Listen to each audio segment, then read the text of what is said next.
Hello, this is Eagle Gardens 1 on Instagram. This is fucking Talking Shit with Eagle, episode number 47, or what I like to call my fucking favorite part of the day. How you guys doing tonight? This is a Q&A episode that Mrs. Dz Nugz requested a Q&A, so that's what we're doing today. It's a Q&A episode. It will be a panel episode. Everybody will be popping in shortly. We have Mr. Smiley's Garden here with us already. Mr. Smiley, how you doing today? Tell everybody where they can find you and how you are today. Oh man, I'm doing awesome. It's gonna be a fun show, I think, and hope so. I'm Smiley's_garden on Instagram, and you can find me on part of the Frugal Force. We had a foliar episode tonight, so hope everybody got to catch that. It was some pretty good info. I know I did. It was a good episode. It was a real good episode. I had to double check to make sure I got sent everybody the numbers. Kind of like did that shit kind of last minute. Rushing today. Rushing. Yeah, man. So what, you gonna start a foliar regimen now, Eagle, or we get you convinced? What? Oh, you're rushing me, Smiley. You're rushing me. One thing at a time, man. All right. You know how they say we old fuckers are, stuck in our ways, slow to adopt new things, scared of new technology and all that good shit. It's more one of them, if it ain't broke, don't fix it, That might have a little bit of something to do with that. Might have something to do with that. You know what else I caught part of today was part of Mrs. Lady Jackgreenstalk show. Oh yeah? Which I wasn't aware was on today until earlier. But yeah, I think it was on just before or like midway through your show. The Cheap Home Grows got a Lady Grower series now. Nice. Sorry, I'm bringing up where Mrs. Lady Greenstock is on that panel, and a few other lady growers that I wasn't quite aware of, but glad to see it happening. Yeah, that's pretty cool.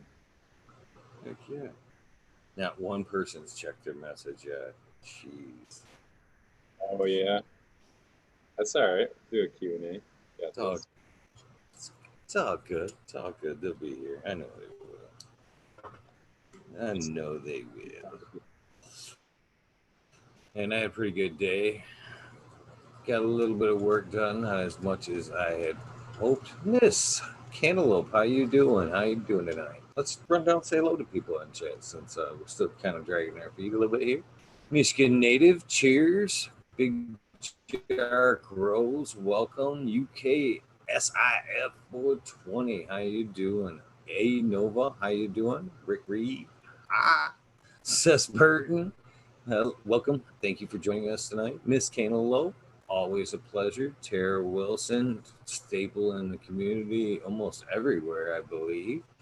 She's throwing that support around. Shredder 911, thank you for joining.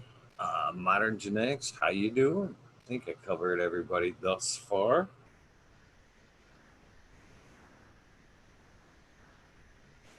So, did you do any work in the garden today? Yeah, yep. I got a new little compost tea brewer thing, so I was playing around with that. It's pretty fun. Got that from I got that from Country Roots. So shout out to Chris and the gang over there. Did a nice job with it. So how big a batch of that are you able to make at once? That one's like a 12-gallon little brewer. They got a few different sizes. I think they go all the way up to like a 30-gallon. So, but I don't go straight with it. I'll mix it with water and all that. Cut it. You know what I mean? Yeah, that's something someday I may get to. Someday. Someday.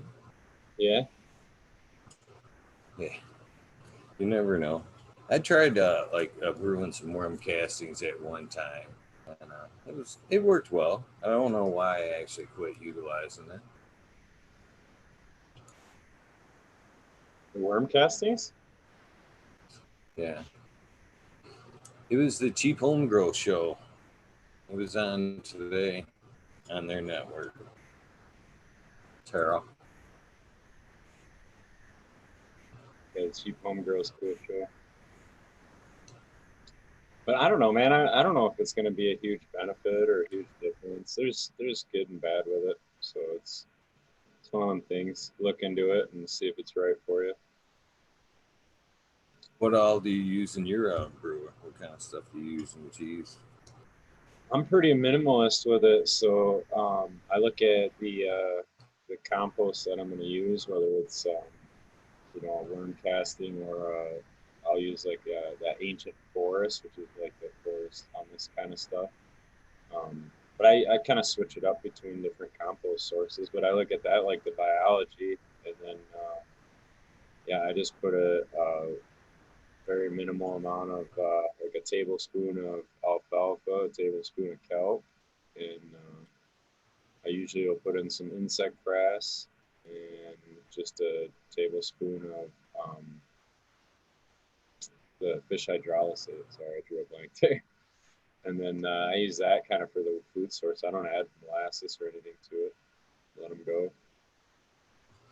And how often would you use that?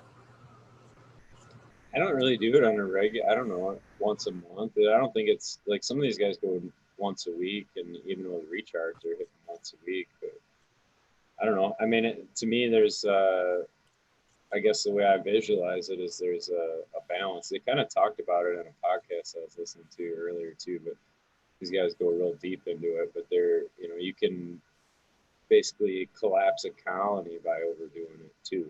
So that's kind of why I'm like, I don't want to go real crazy with it.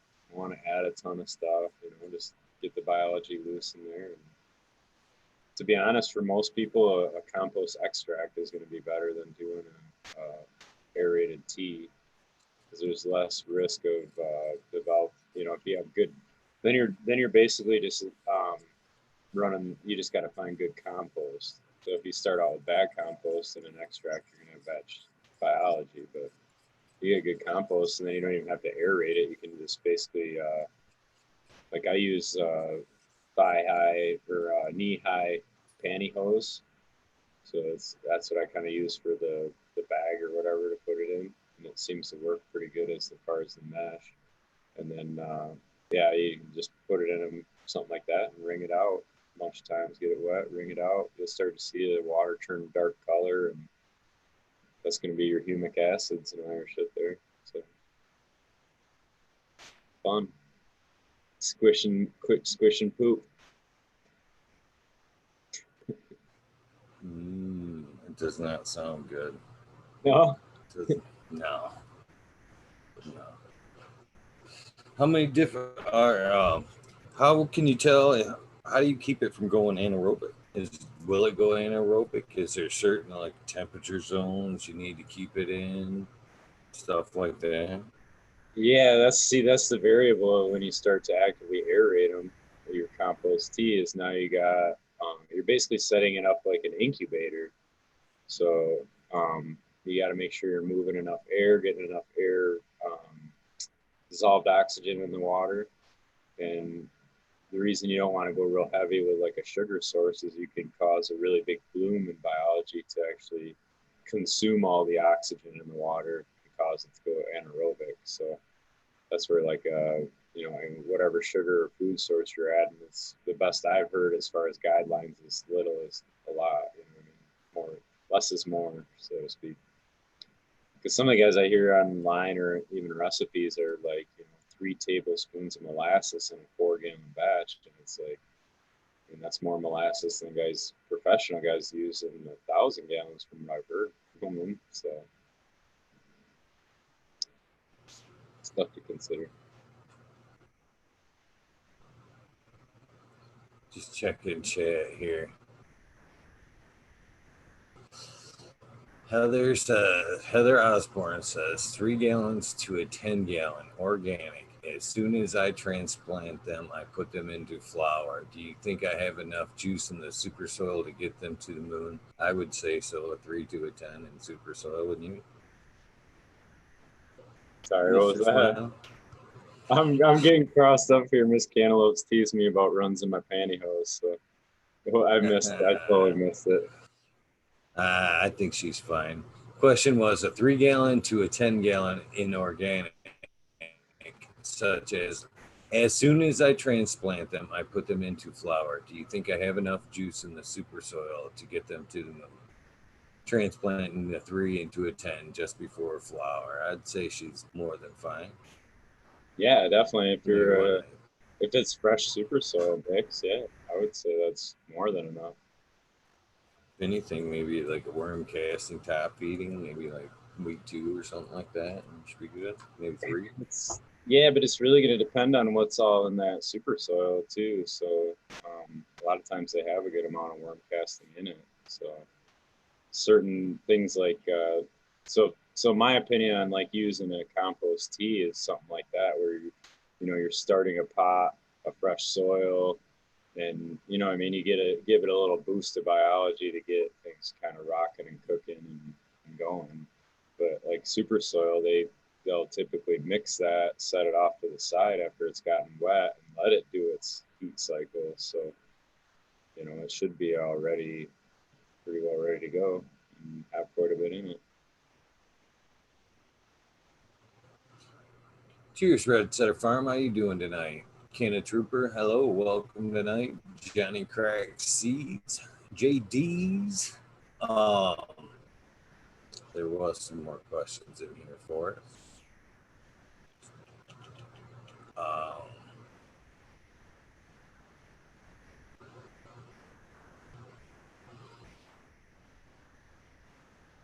Tara was asking a question about Photo Plus, but I think that was what was making her pot smell like poop, smell like farts or whatever. But I'm not sure what she was adjusting there, other than maybe going to the right dosage.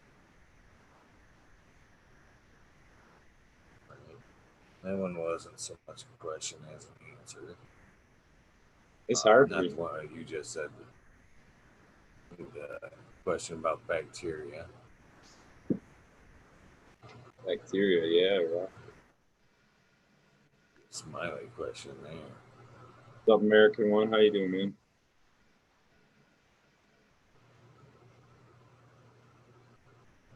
Pedro's running sips, yeah, Heather. Yep.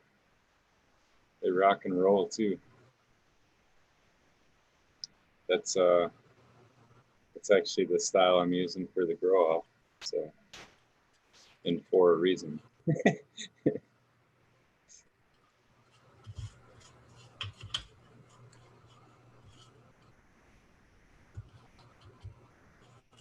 the Canna Queen was a good episode. That shit was funny.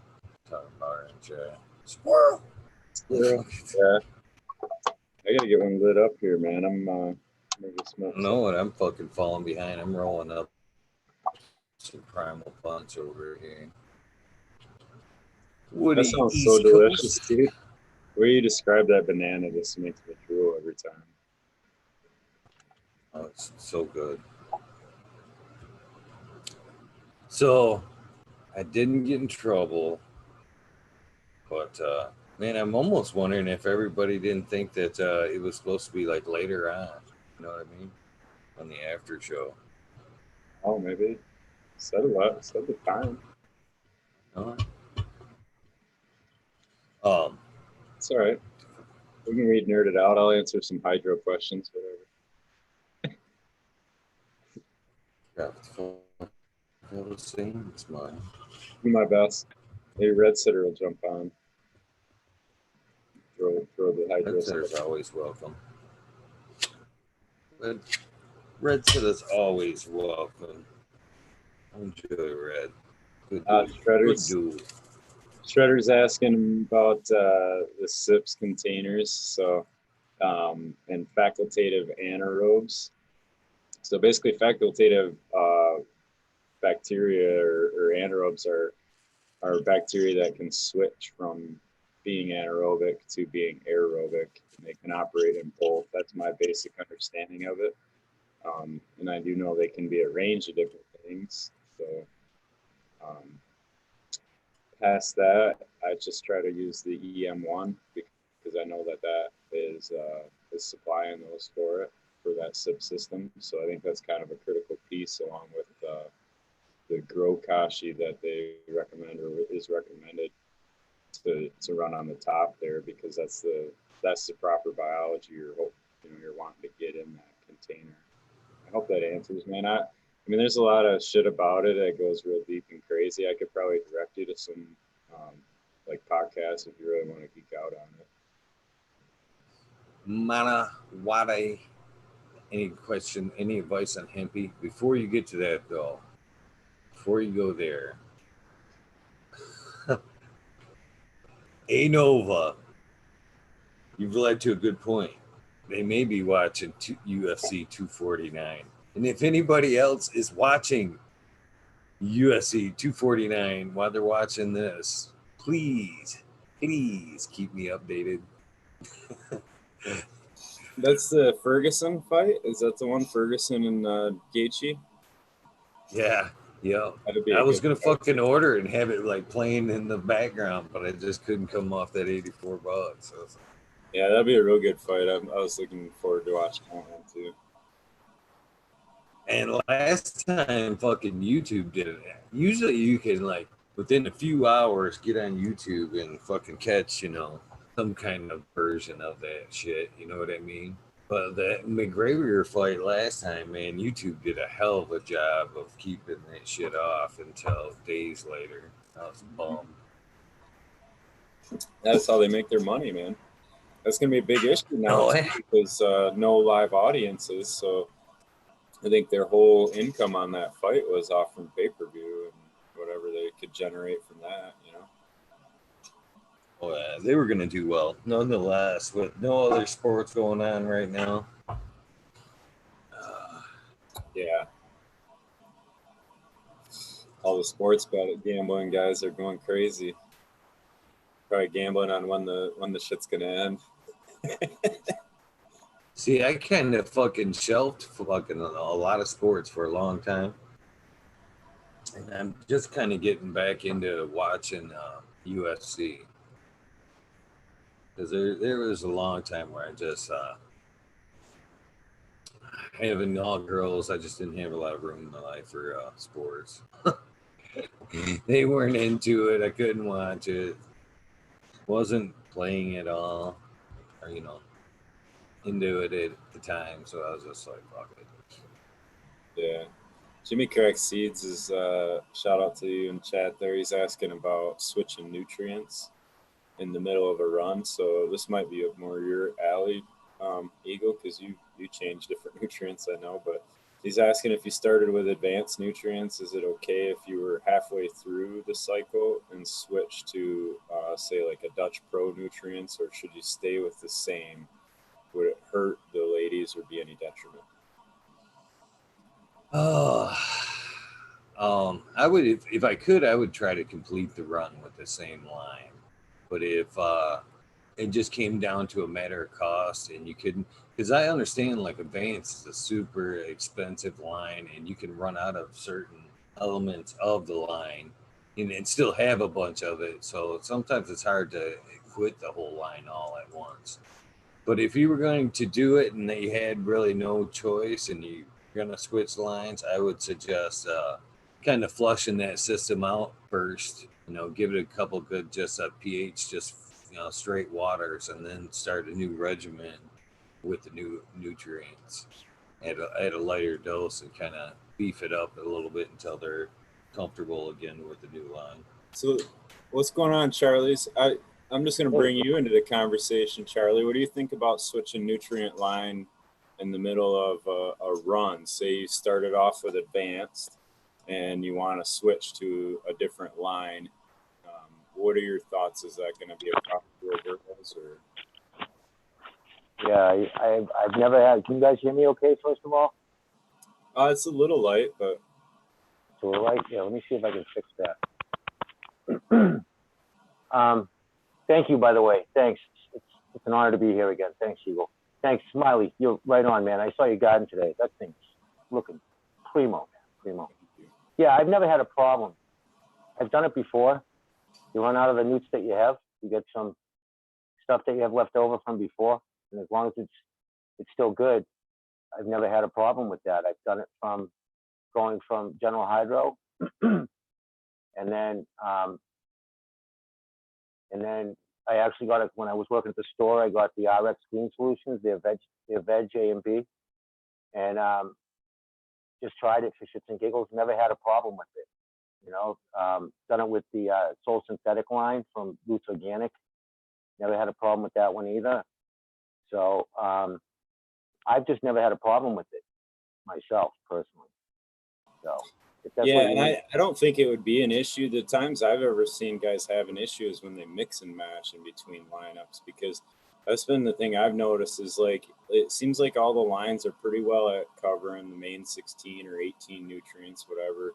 And then you know, they'll have some of the hormone and different stuff in there, but for the most part, if it's a complete line, you're really not going to be changing a ton of what the plant's seeing. So I wouldn't see it being like a big difference unless you're trying to mix and match, because when you mix match, you may like all those ratios are proportioned in a certain way to give you an end result when those are all mixed. Now, if one company A mixes, you know, an additive at a certain ratio and company B mixes it at twice the ratio, it may be because there's different things in that. So that's the only times I've really seen guys running a problem is where they're running like, well, the one that, for example, was running Mills for the A and B, and then he was trying to bring in the Heavy 16 Ignite or whatever the brand is. So like right at the transition to bud set, he was trying to bring in an additive, but it was causing a problem for him. So taking that out and then fixed all the shit, you know.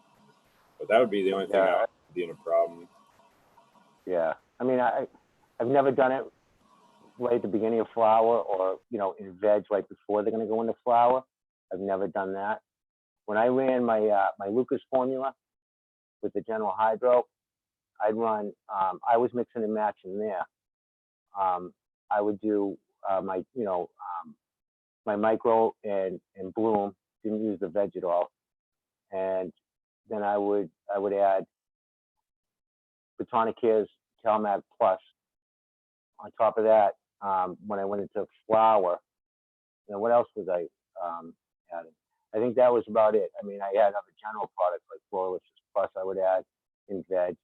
And then on top of that, when I went into flower, I would add Advanced Newts Bud Candy because I wanted that magnesium boost more than anything. Everybody thinks it's a sugar. It is kind of a carbo, but it's really just a magnesium booster more than anything else. And that's what I ran for years. Had great results. You know, Cool Bloom powder I was running with it, even though that was still in the General Hydro line. And then, you know, I always used the whole earth organic molasses, you know, the blackstrap. Never really had an issue. So follow-up question kind of similar here from Alex Boychev in chat, but he's asking if, you know, if like there's a difference, one nutrient line is better than another. So he's wondering if, you know, like for example, is advanced nutrients going to be a better lineup for him than like a can of nutrient lineup? And I don't know, I'll kind of throw that one to you guys. That's not really my... Eagles, go ahead. Eagles, go ahead, man. You want to jump in? I mean, I could jump in on that too. Dude, what was the question? There's a difference. Is there a difference in lines? Yeah, like he's wondering if advanced nutrients is better than like can of nutrients, for example, or whatever. Or is there I'm sure there's a huge difference in nutrients, and it comes with a price tag. That's it. I've heard great things about. I've had great things about both. I know Advance is probably your more top dollar line, and it's broken up into.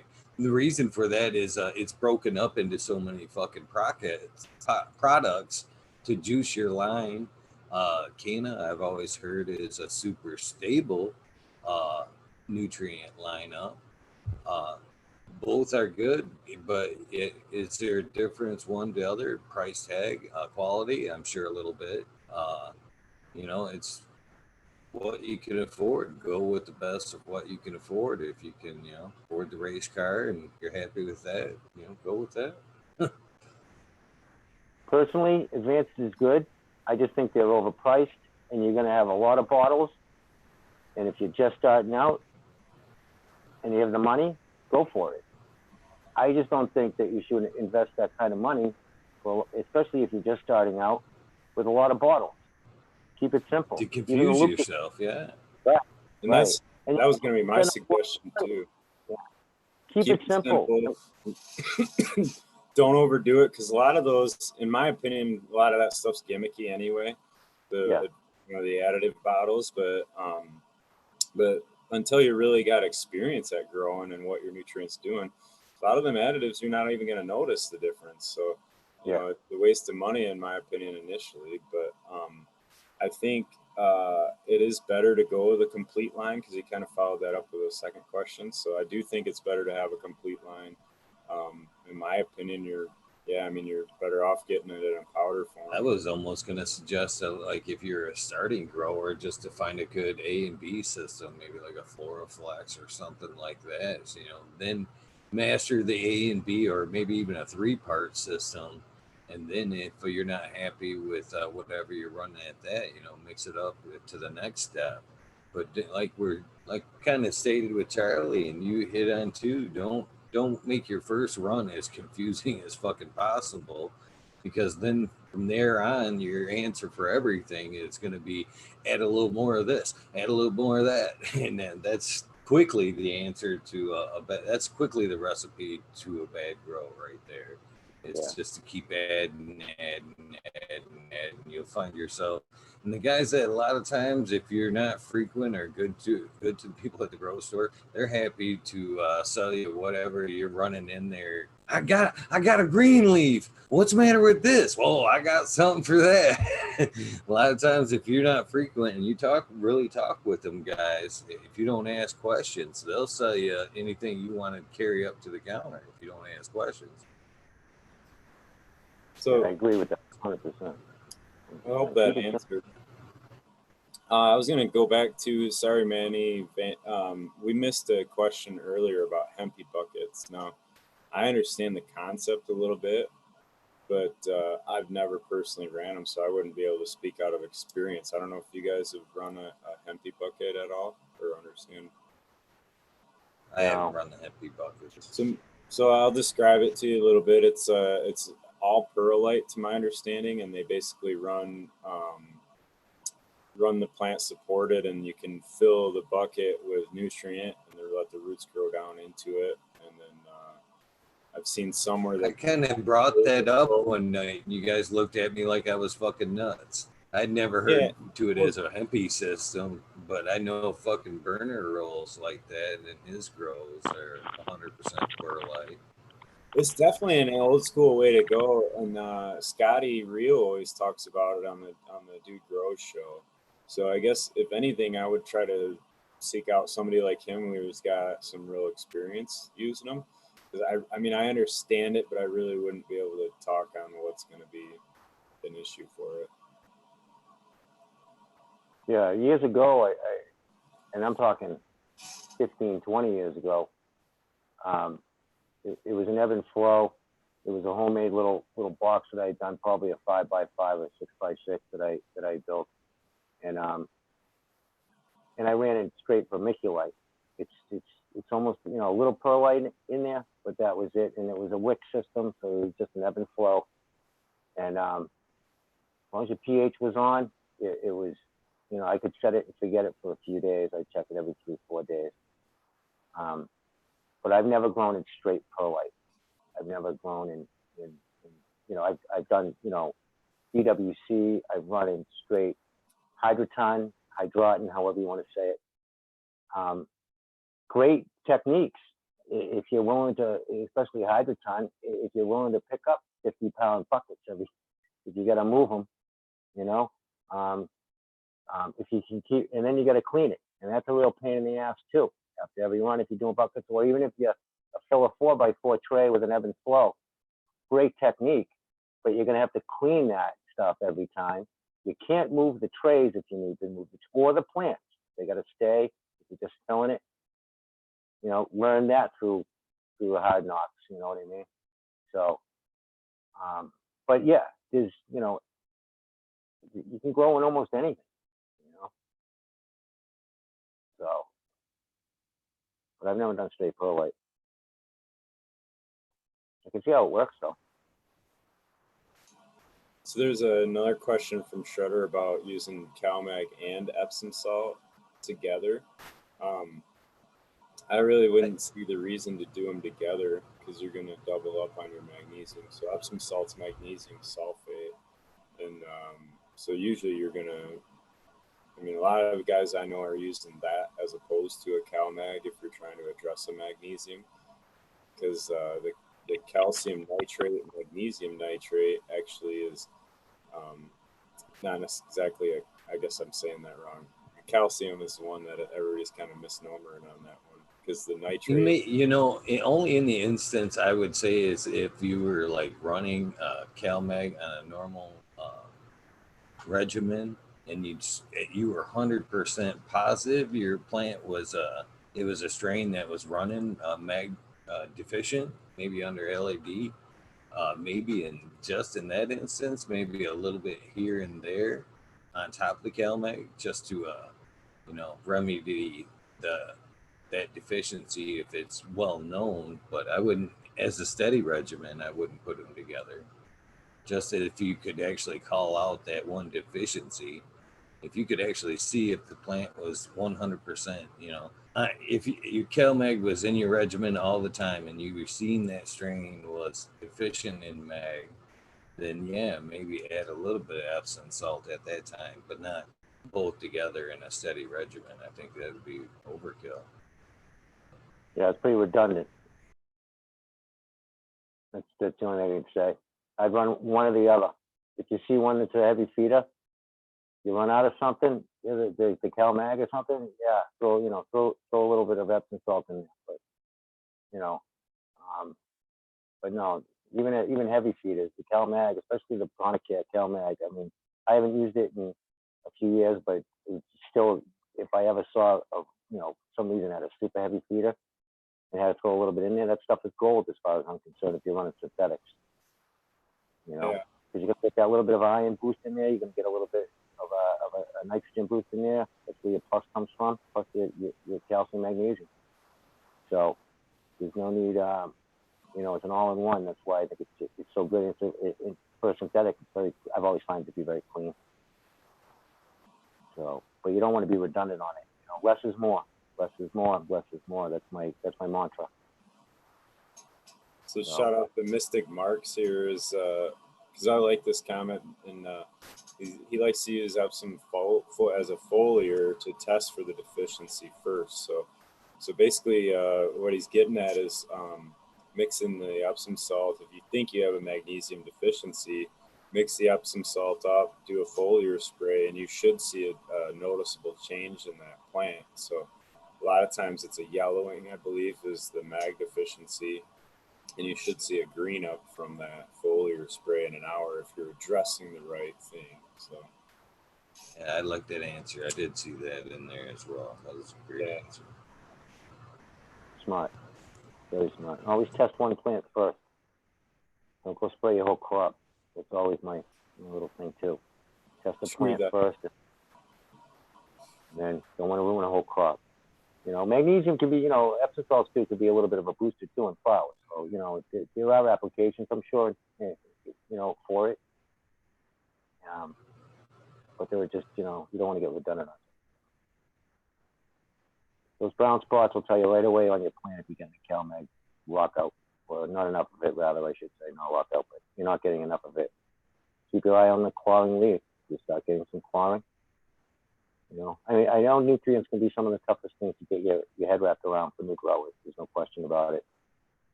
But start out simple, and then, you know, because as you get the experience, you can start triggering your plants. You can actually trigger certain things in certain cycles by adding and taking away certain products. Because you really want to get that, you know, It's the ions in that around those roots. It's gonna, you can, you know, certainly trigger plants if you get it down correct. And you'll be amazed. You'll be amazed. But get your hands dirty and keep it simple. I mean, even the Lucas formula, all it is 2-part, you know, General Hydros, Micro, and Bloom. Don't even buy the grow. Follow the instructions on what they say. Throw a little bit of CalMag Plus in there, and an enzyme, you know. You don't have to use an expensive enzyme either, big time enzyme on. You know, I mean, I use the SLF. SLF 100 now. I just started using it, and I like it. It's, you know, it's the application rate, which is only 2.5 per gallon. I mean, that's like half of what everything else is suggesting that you put in. But and then always start out at about a quarter of the nutrient, whatever they tell you on the product. Don't go full blast on it.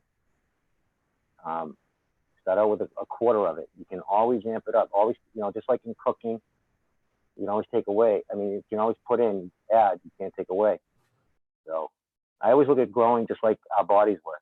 Same thing. It needs everything from the humic acids to the pepsins to the enzymes. Everything's in you know, our saliva is an enzyme. That's breaking it all down, the sugars, etc. And same thing that our digestive system does.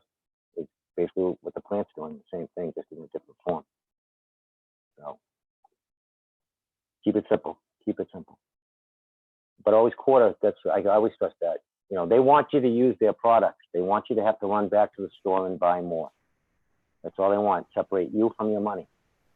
So use a quarter of the strength of what they say, and then build your way up if you see deficiencies. Because the deficiency is not going to kill the plant. If it's not about to go into flower, it's a young plant. You're going to rescue that plant. You're going to fix that before it even has a chance to you know. That's why it's showing you signs. I need help. I need help. You know, give it what it needs. Add a little bit more, and it'll reward you. The plant will start talking to you once you start to get to know your plant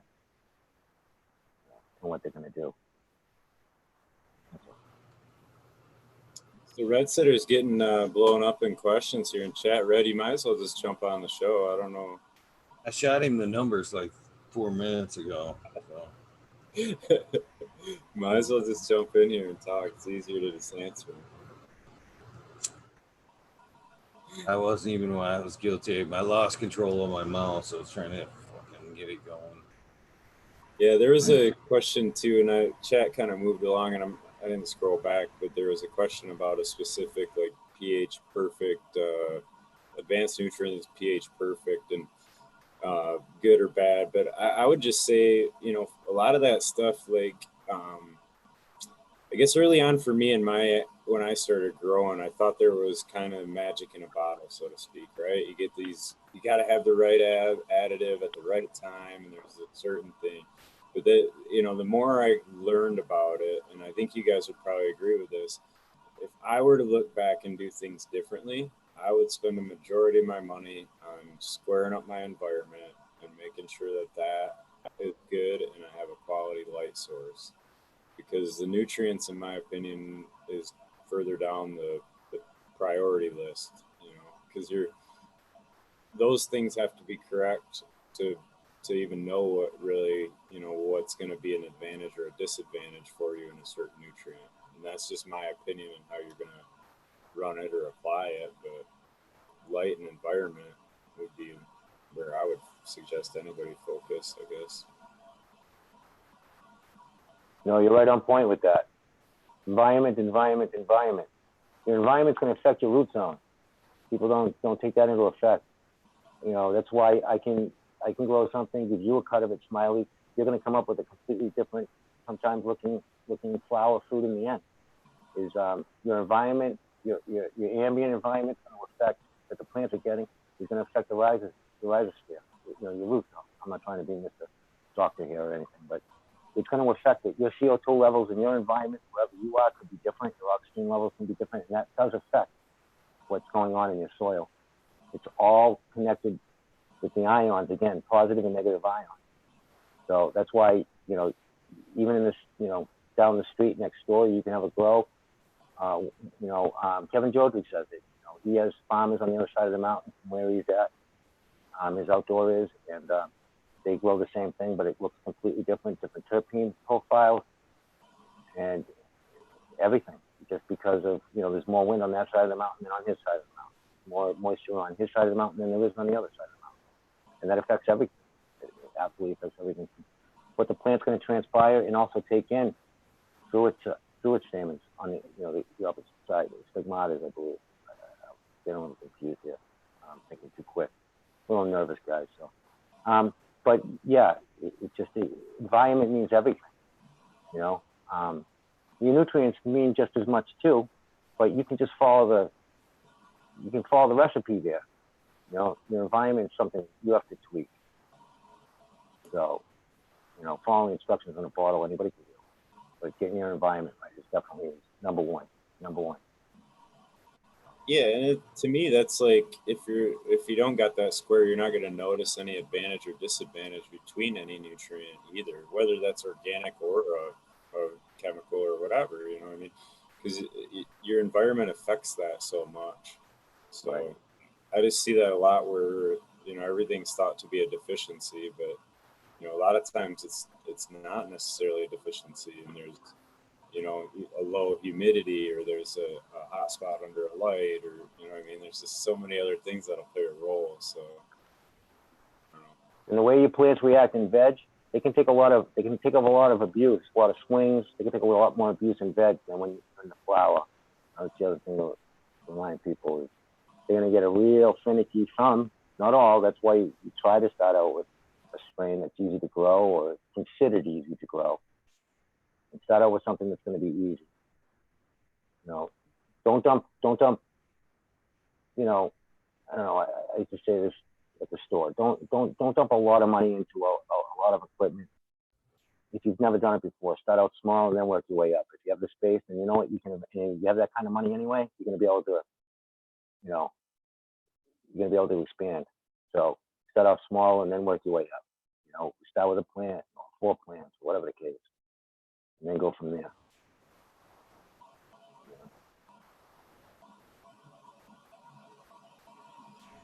Hopefully I didn't just pause the meeting. I'm sitting here still trying to work on this damn mouse. And I closed my laptop. I looked up and everything was gone. I was like, oh, shit. I wish I could see chat. I can't see chat, guys. How can I see chat from Zoom? Didn't you show I got it up on my phone, and then I turned the volume down. I do have it up on my computer, but I can't fit them both, I guess, side by side. Yeah. Yeah, you know what? I'll bring my laptop to work out to this place anyway next time. Yeah, because I only have my phone on, so I don't want to take a chance.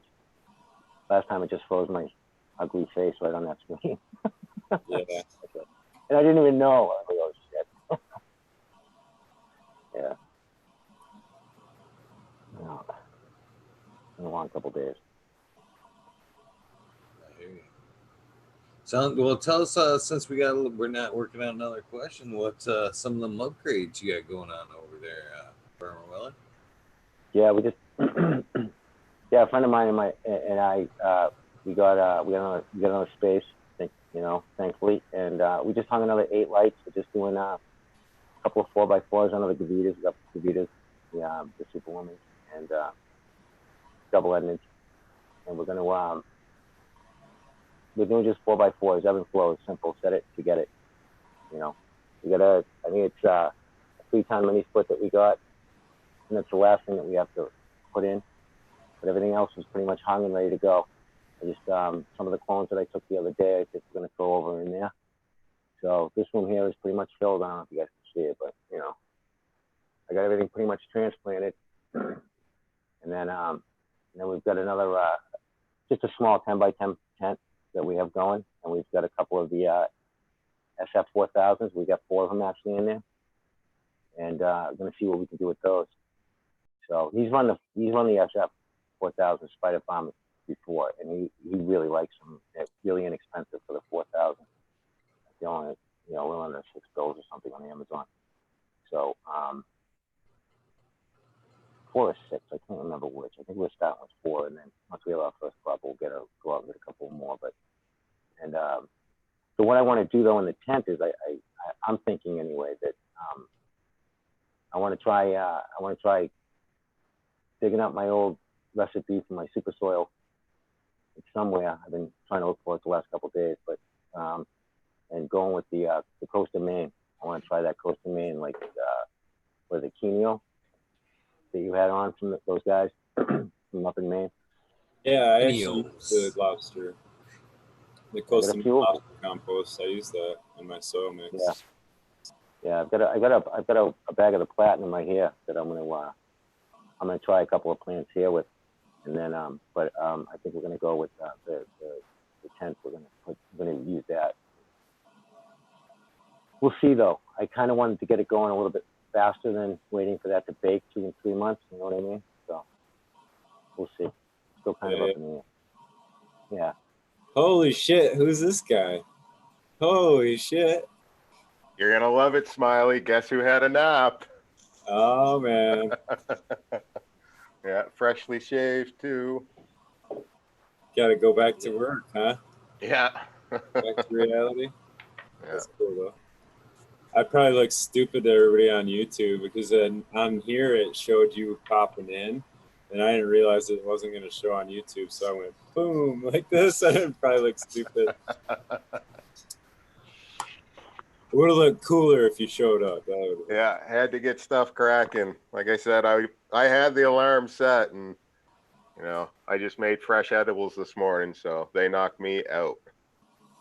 So how's it going, everybody? How's it going, Charlie's Farm?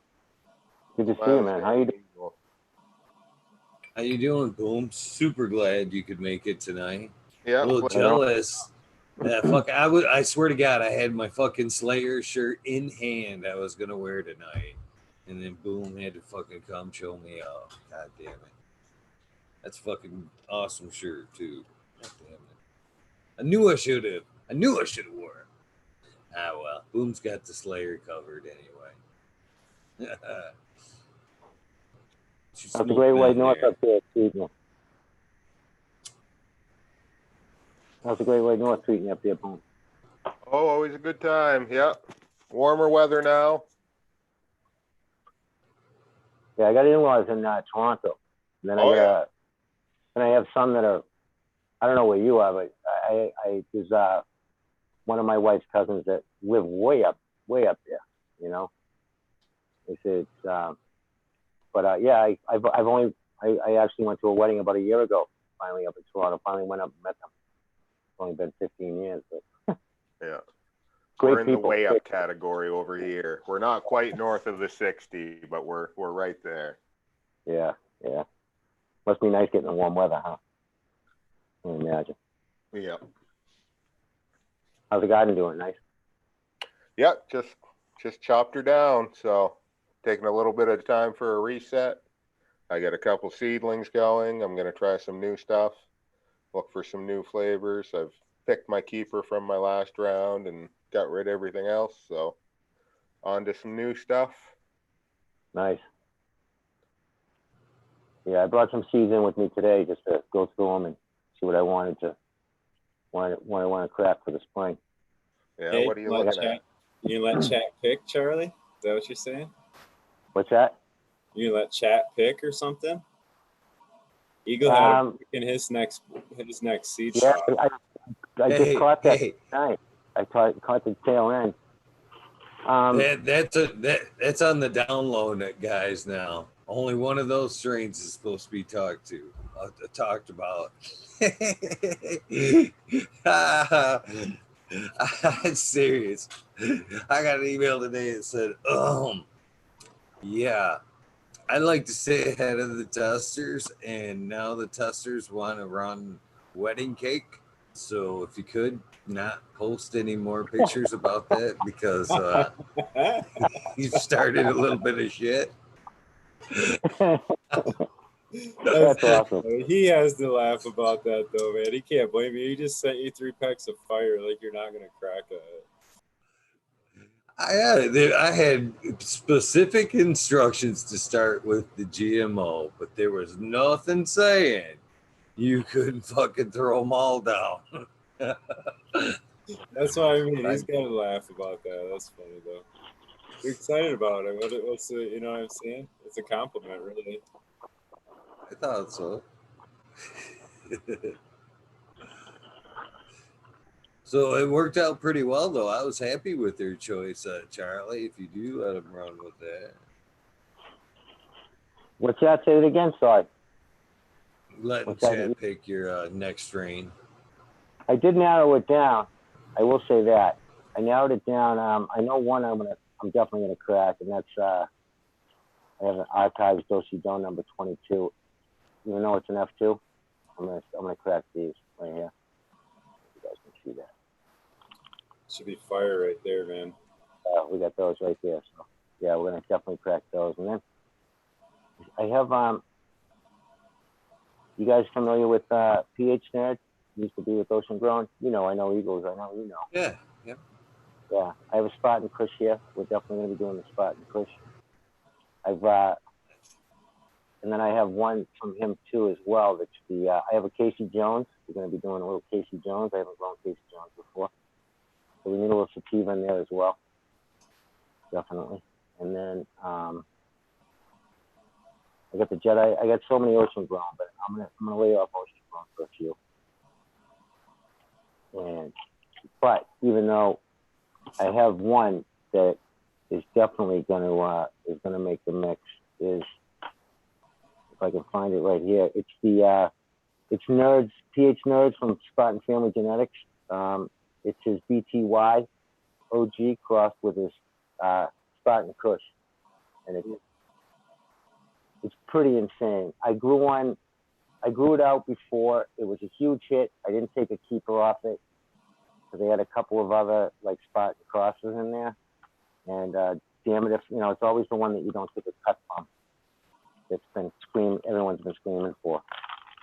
So, and then, you know what I'm thinking too, though, is I'm thinking GMX's GMX Kush, which is the OG Kush times the Spot and Kush. So what would you be looking for cracking that and the other ones if they're going to be? I'm looking for, I want a real good Kush keeper, put it that way. I'd rather, to be honest with the GMX, I want an OG leader for sure if I can find it. I'm just an OG. I love OG, and then I love anything that's sativa, anything at all, anything that gives me a good anxiety attack for the first 15 minutes after I smoke it. I'm down for. So, when you say an OG Kush, you're talking like a straight fuel, a gas, and that's yeah, maybe some earthy tones in there too. You know, it's one of the biggest requested. I mean, I still have the. Thankfully, the mice almost killed it, but I have that Hell's OG. Excuse me, years old, but it's still a huge hit. So, and I'm looking for some things that I can grow together too. That they're gonna, structure. You know, I can throw them in together. I don't have to worry about where my canopy's going to be. It's going to be generally in the same height. You know, so that's the main reason. I have indica leaders. I mean that the primal punch, depending upon how deep in the cycle I let it go, it can be a nice heavy hitter, a nice indica leader, that's for sure.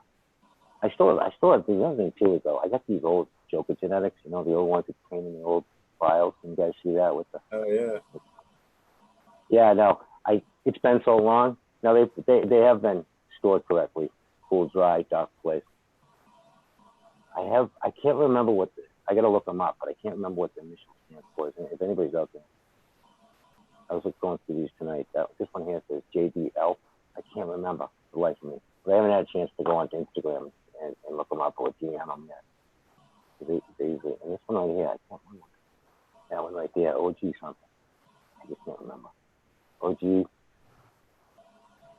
I don't know. I can't even make out the last three letters. Anybody else can? I don't know if you guys can see that. OGPC? Yeah, that's what I was thinking too.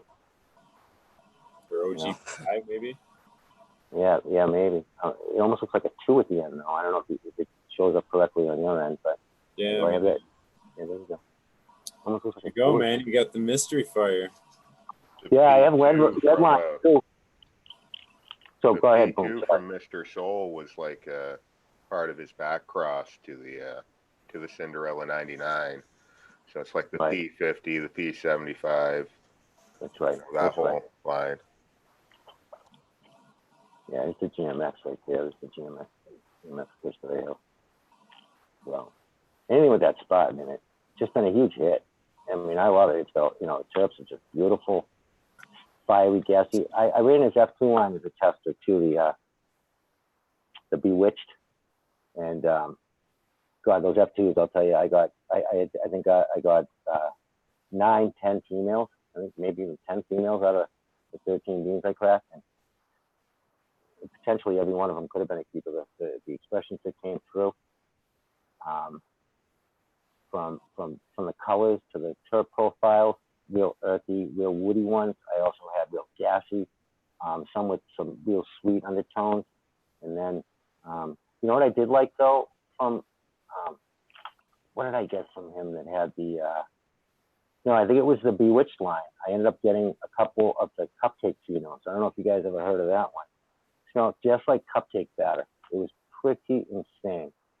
Short squat, I think it was it came from the Witch's Brew, if I'm not mistaken. Either Witch's Brew or because his Bewitched was made up Witch's Brew and Wizard's Potion.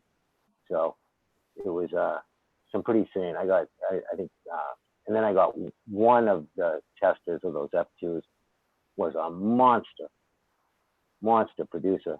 But it kind of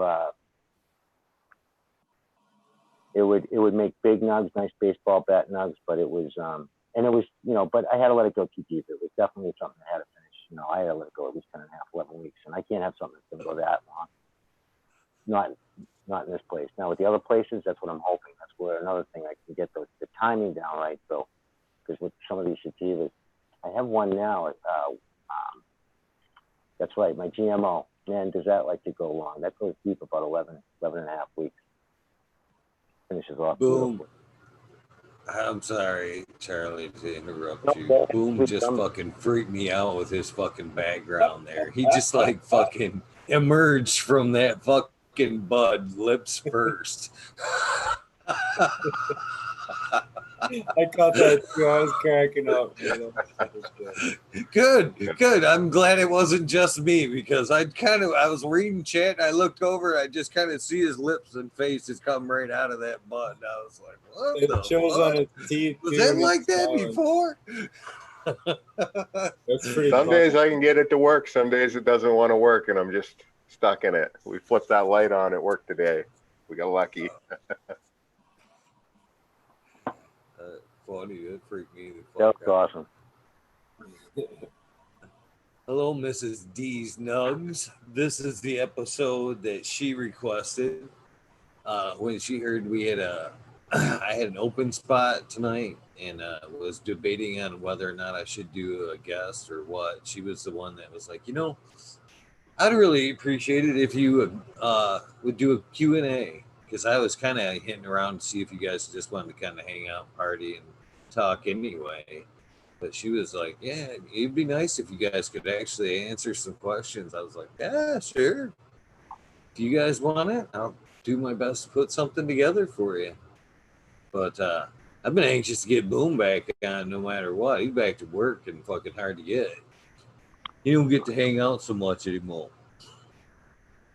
Busy man. I'm glad you were able to join us tonight, Mr. Boom. Yeah, glad to hop in. I'm here and chat every night until about 10:30 our time, and then I gotta pop off to work. But I'm usually there right when you're looking for a guest, and I'm like, motherfucker, stupid job. Gotta go to work, eh? Oh, Modern Genetics in chat said Boom loves his edibles, and he's right. I had 4 today and took a nap and missed the start of the show. So are you still calling those edibles a 30? Sorry, Charlie. Go ahead. Just happy Mother's Day to all the mothers. It's after midnight, Mother's Day. Yeah, happy Mother's Day. You know, I lost my mother when I was real young, so mothers mean something to me. You know, so peace. You guys are the bomb. Look now, Charlie. Look now. Yeah, this new batch is probably more than 30. So we kind of use the last of the oil. It's that one. There's not enough to make 2 batches, so we'll clean it up. They were a little stronger than I anticipated.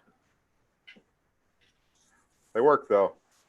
I feel like you were talking about that last time where they were too stronger. They were stronger than you anticipated. That happens a lot, you know. Math was not my strong suit. I never hear you complaining though. Try again.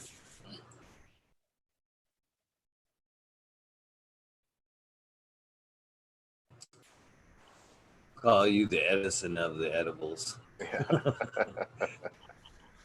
Yeah, we're figuring it out. We made some sour ones today. They're really good. I like these ones. They're just about at the level that if they didn't have weed in them, I'd fuck with them anyway. So I figure that's a good edible. Nice. I wish I could eat it. I can't. They just knock me out. Doesn't matter how small. It doesn't matter. I mean, like. That was the story I just told, Charlie. They knocked me out too. I'll have like, you know, 10 milligram little gummy bear to get it. 45 minutes later. But, you know, I'm getting to be an old man, so I need a nap anyway. It does take some getting used to.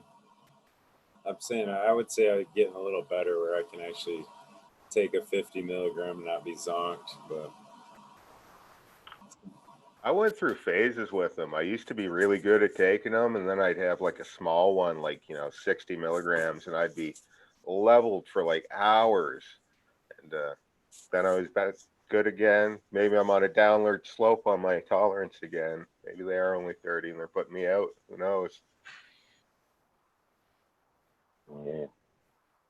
Me, the edibles are, I feel like that's when I'm getting the most medical benefit out of them. You know, yeah, I can get a little bit of a buzz out of them, but that's when I feel like more at my most limber. I feel good from head to toe. You know what I mean? My body's loose. There's no achy spots. You know, that's the main reason I prefer the edibles. But I do enjoy a good edible ride. Don't get me wrong. A good light dose just to keep you limber is great, but I like to go heavy-handed occasionally too. Just lock myself into a good day.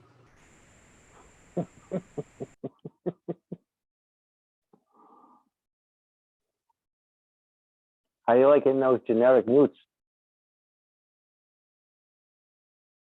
Eagle. How you like those generic? How you liking the generic newts now that you're further along? The genetic mutes. No, the generic nutrients. Oh. The nutrients. They're doing good. I'm happy with them so far. Yep, I just actually started using them this week. I finally ran out of my other shit. I just started using them this week, so everything seems to be happy. I started them in a fresh fed cycle over here in the LADs. Seem to be happy so far. Yeah. I'll have better results probably next week, and be posting up some good pics for them. Now, is it a full line or is it just an A and B powder? It's an A and B that has pretty much everything in it. Let me sip over here, Greg. Nice.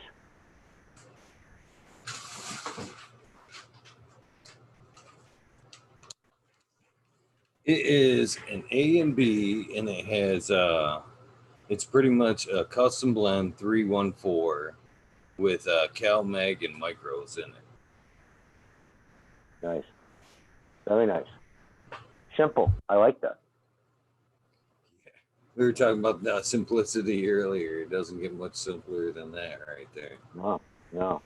Did they tell you to run anything different in flour? You know what I mean? Like any additives at all, or to bump one up to the other, or because I ran, just to give you a backstory, I ran Elite, and I when I saw the amount for their bloom booster, it was simple that they filled the bottles. it was a simple 5-part. You know, it was 4 in veg, but their bloom booster, I immediately text them and said, or contact them, whatever it was. Now this is 5 years ago when they first came out, and I was testing them out for them, and I said to him right away, I said, you know, what do I need to do to get, you know, to get what I really, to match my plants and push them? And he told me right off the bat, up that boost of 15 mils a gallon right away, you know, and maybe, and I'm sure they tweaked the formula since then, the recipe since then, to reflect it on the bottles and what to add. But at the time, he did tell me, because they were going into, you know, some of these big commercial aggie grows and really killing it with his newts. And I'm like, that just can't be it. And sure enough, he said right away, yeah, just add an extra whatever. I think it was 15. But, and they're pretty popular now when it comes to commercial too. Have you heard of them? Elite? Oh yeah, yeah, I've heard of them. Yeah. Yeah, I'll run this as suggested for, you know, the first round and see how it goes, and then see what I could throw on top of it after that. I just got a powder of the A and B of the Floraflex. I'm gonna try those out. They'll be my first powders I try. You know, I've heard great things about the Floraflex. Yeah. So, you know, my first time, I'm curious to see how it's gonna work. Now you're in cocoa, right? Yeah. All right. Just curious what you need more. Now, I've been Smiley, happy. I tell you what, I ran on that crappie salt or the crop salt for a while. Yeah. That was good shit too. I was real happy with that crop salt. That was an A and B. Yeah. It was a much stronger formula though, and it did have separate instructions. You did step it up in flour. Yeah. I saw the crop on in fact, yeah, he probably. I told crop salt, I was like, that's a good score right there. If you were looking for a rep, that's many croppers a good rep right there, man. Yeah. Did you add anything to your crop salt at all? I know it's supposed to have all the calcium it needs right with it. No, I didn't. I ran it all the way to the end, just as suggested. I was fucking happy with it. Cool. Then fucking Blue Planet stepped in, and it was time for a change. Yeah. How'd you like the Blue Planet? I almost ran them once. I almost got them. Just because of the price point. Oh, I love Blue Planet. I ran them for years. I ran them before they kind of sponsored me. And when I out-pocketed it, probably about 8 years ago, when Titan Med were running that shit constantly, I jumped right on that train. For the money, it's fucking a great lineup. You know, totally satisfied with it. You know, what do you expect for it? Let's see here. You can get a 5-gallon kit system delivered to your door for like $200. That's your fucking micros, your fucking, you know, everything you need from transplant to bloom delivered to your door. Good product. Mr. Tight was my introduction to them. I remember Mr. Tight when he ran them, and then McGregor started running them. You know, I saw everybody else starting to blow up with that. You know, they were starting to get a name. You know, but I remember Tight, and I was like, who the hell's Blue Planet? Then the Farmer's Pride line came out. With the organic line. He switched over to that. He was just loving it. He's been blowing it up ever since. I really like that powdered seaweed that they had. Yeah, that's what I heard. You only had to use like a pinch at a time. It's good shit. Yeah, I use Florocious Plus for that. My seaweed inputs, my humics, and little extra boost. You know, just one of my other organics. I run the Canna line now. So simple, you know, in this place, Canna line, put it that way. Simple is the best. So, and I'm happy with it. Synthetic. You know, and I don't use it. You know, anybody out there that's using Canna full strength, I wouldn't advise. You know, it's just a waste of money. It's not going to do harm to your plants. It's quality, clean product. It's synthetic, but you know, you run 50 mils. That's all you have to run of the A and B. You know, 40 in veg. You know, I mean, 10 mils in flour a gallon. That's it. And then I only run. You know, I'm making. I do 5 in here hand watering. I do 5-gallon buckets. You know, I do 5 at a time, 25 gallons. But each 5-gallon bucket is just 40 mils. That's 8 mils a gallon. do you go by a EC or ppm, or what strength do you mix your ppm? 500? Yeah. I mean, no, when I'm yeah, in veg, it averages out right there, the high 4s, low 5, you know, and then 500 scale though, not the 700 scale.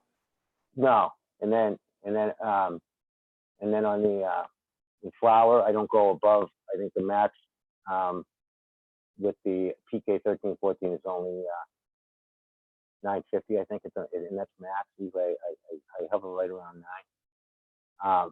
You know, it's you know, if you mix it right, you can come close to getting a great pH on the cocoa. So I want right around 5.9, and I'd rather have it on the higher side of 5.9 than the lower side of 5.9 in cocoa.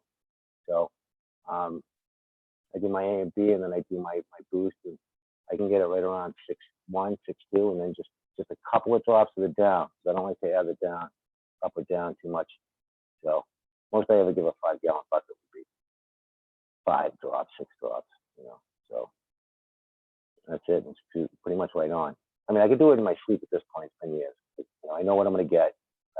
The only reason why I actually have a ppm meter still is I have a higher end.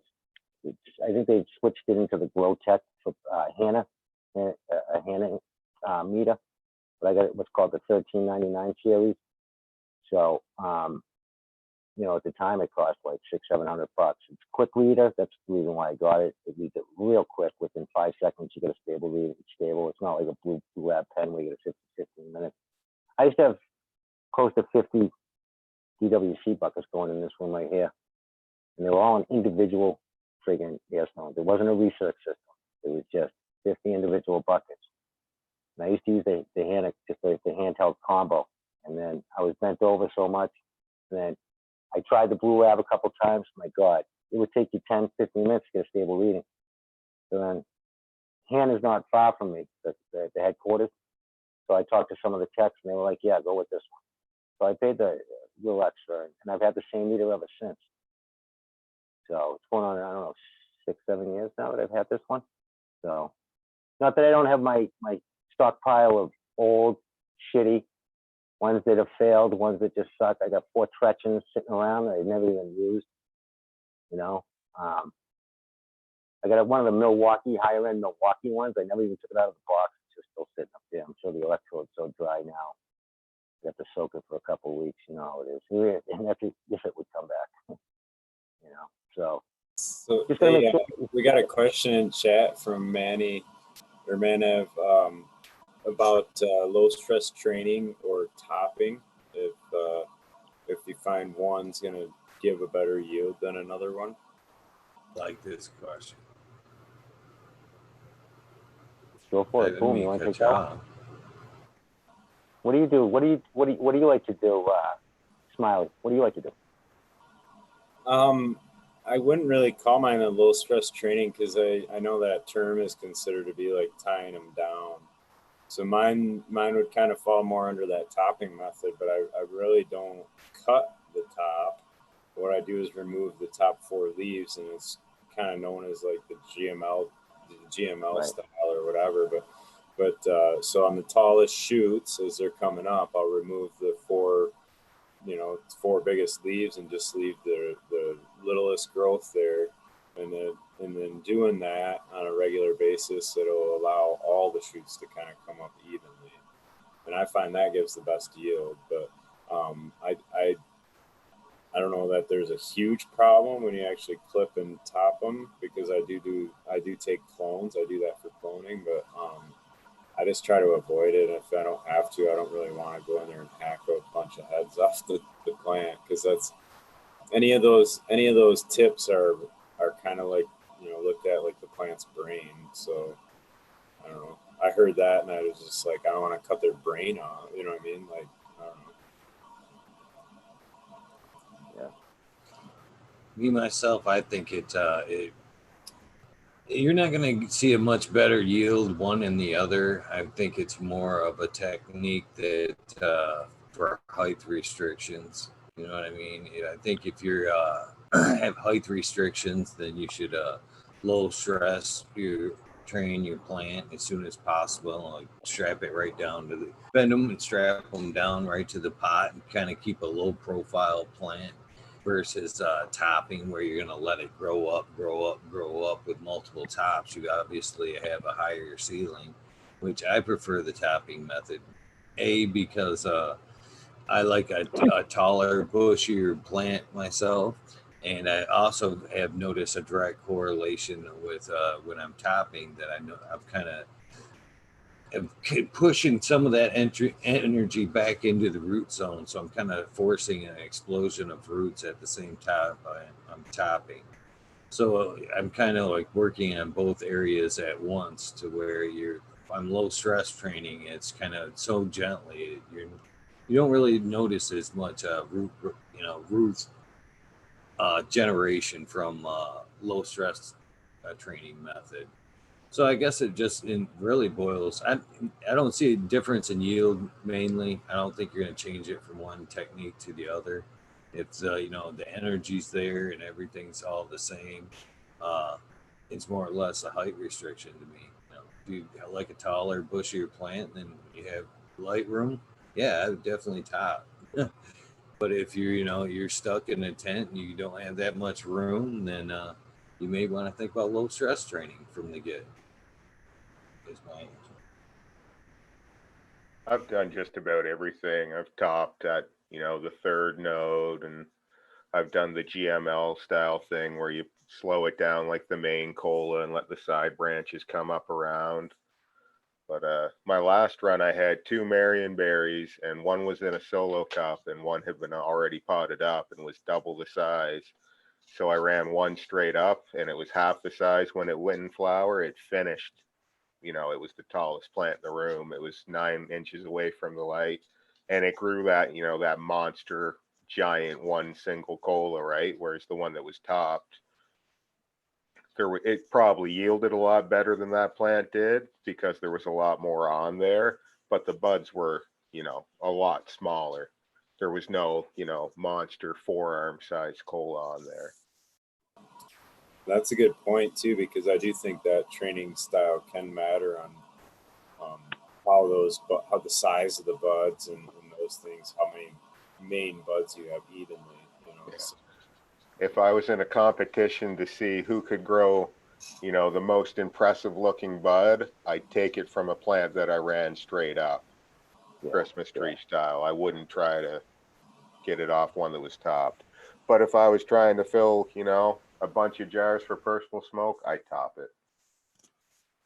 Yeah. You're gonna break that fucking big old nug down anyway. You know what I mean? Right. And that big old top cola is just a chance for fucking mold. So why grow one giant top when you can split it up into smaller, fatter colas? Yeah. Right. The other thing too, I always say is bigger is not always better. Period. It's not. Some of the best fire that's out there doesn't produce big friggin' donkey dicks. They're solid, frosty nuggets, golf ball sized nuggets that are just beautiful. You just look at them and you just start getting wet. Sorry, it just giving me goosebumps thinking about it. Yeah, that's what I like. A bunch of golf balls too. You want the same nug to give you the same bud every time, right? I'd rather have that plant concentrate all that energy and all those hormones on just creating that terpene that just hits you in the face. Just looking at it just gives you a real porn, and then you open that jar or that bag and it's like, wow. I mean, you can smell the kid walking up. You can smell it in the breeze. You know what I mean? You don't even have to be next to anybody. They can smell it. I mean, that's the stuff that you want. Granted, you're looking at a commercial end of it, you're going to want some that are going to be producers. You're going to pay the bills. There's no question. And there's going to be people that like it. And it's not that it's not going to be quality. It's not going to be fire. It's just not going to have that little something that, just that little something. Just makes it so unique. So the question kind of about it yielding more one way or another, I guess my opinion there, I think I'd hold to the term that watts equals yield more so than, how you train the plant underneath it. I think those are little tweaks and little variations, but I think your biggest gain or loss is going to be ultimately like what light source you're putting on the plant. Is my opinion. Yeah. You fill all that. You fill your canopy in as much as you can. You have a little bit of light coming through. You know, I mean, that's obviously you want to get, you want to max your money, obviously. You know what I mean? But I will say that sometimes topping, and when it comes to LST or trimming or topping or I do most of them. I try to stay away from topping, though I find it strain specific. Some plants you can top and they'll come right back. You'll see growth within 24 hours that they're starting to split off. And that secondary is going to try and come up and match up. I've had other ones that I've topped that a week later, and it's, lucky to get a half-inch growth out of it. It has split, but it's just not as fast. It just gets stunted a little bit too much. So Yeah, I've done, yeah, go ahead. I've had that too, short plants where short plants that were going to be short and bushy anyway. If you top something like that, like a real short Urkel style plant, that's going to fuck it up, right? It was going to be so squat anyway. Now you got to unless you're really going to take the time to mainline it out and do something like that, you could really fuck yourself up. Yeah. Sometimes it's better, instead of growing 4 bigger plants, grow 25 small plants, right? Absolutely. I mean, there's all, when it comes into that, there's all the variables, how fast you need the turnover to be, why are you growing, what's your end game, and just all those little factors, the little nuances that come into really tweaking your grow and what you're doing it for, therapeutic wise. I mean, some people, and I integrate all that into the way, listen, I say this every day. I don't feel it every day, but I swear, I'm fortunate to be able to do something that I love, and I don't work a day in my life.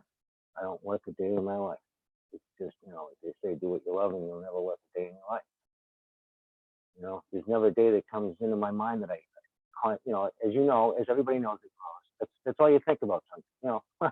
Sometimes my wife gets pissed. It's all the time. That's all I ever talk to her about.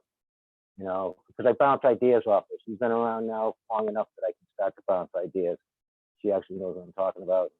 She has a little bit, she has some good feedback, but just those little things. Sorry, I just got stoned, so I'm battling. But